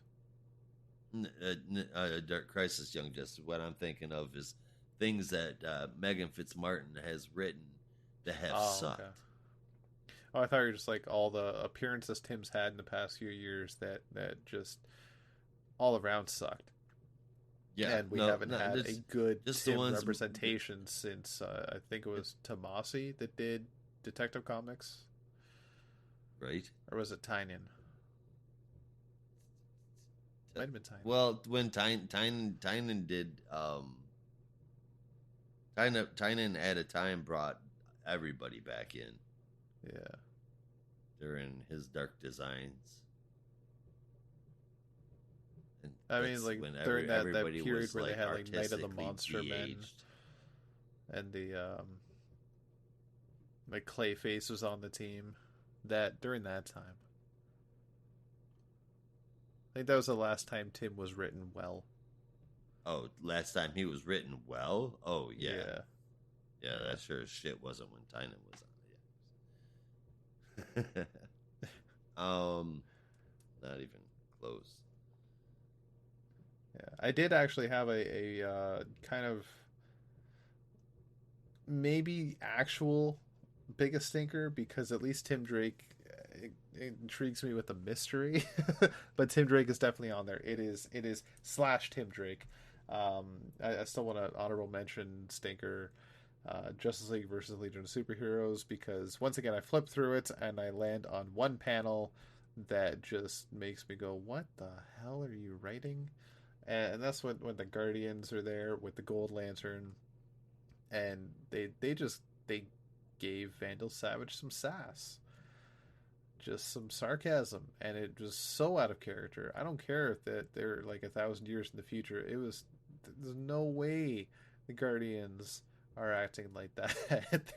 they're omnipresent beings almost. They don't give a shit about the machinations of a regular. He's immortal, sure, but a human being nonetheless. It was just so out of character. Oh my god. No making a sense. Thank God that's done. Indeed. And Yeah. speaking of being done, I suppose that is one way to describe this episode. We've given you the ups, downs, ins, outs, left and rights, and tops and bottoms of this week's releases with DC's. Too bad we couldn't hang around for another 3 hours and talk about all the other books that we just barely grazed upon this week. Yeah. But alas, there are only so many hours in the day. I have other imprints to read from, you know. Exactly. So with all that said, we'd like to thank you for hanging around with us, listening and talking about comic books. And as always, there is only one way that we say goodbye around here. Be good to yourself. Be good to each other. And don't be a robot. I haven't told you guys, but like I've had a Hal Jordan and a Sinestro figure just in front of my monitor since I moved in, and every recording I've just been playing with them. Which And one then I is have it? Something new. Do you know? Which Hal Jordan? Yeah, which figure, like design is it? I know they have like a million of them, but Oh yeah, no, it's my dad got it for me years ago. And I think it's maybe Jim Lee design. Yeah. But it was from when New 52 first happened. yes, From yeah, the I know Camera exactly which one you're perspective. talking about. Sorry, I'm 'Cause not I wearing I a had shirt. the oh, hello, Yeah. Rob. I know, sorry. It's kind of warm in here. I had the I There know, we go. damn. Angela is Yay. is a lucky gal. Ooh. I yeah. Yeah. I had Okay. the Okay. Superman, I think that Jim Lee designed, and that one's really cool. I picked this up yesterday. Superman. Black Was Lantern the stuffed Superman. figure also part of the deal? No, that was actually something my great grandmother knitted when I was like Oh. 3. Ah, Yeah, good. that is- I'm she- glad she- I didn't say disappointingly not. Oh, I was gonna say she does not work at she does not work at McFarlane Toys. No. Oh man, come to think of it, I would love a McFarlane toy for Gigi Bear. That'd be amazing. Submit that design. Oh yeah, there it is. All the You do glory. Bear versus Spawn. Oh, Yeah. my God. I'd buy. Oh man,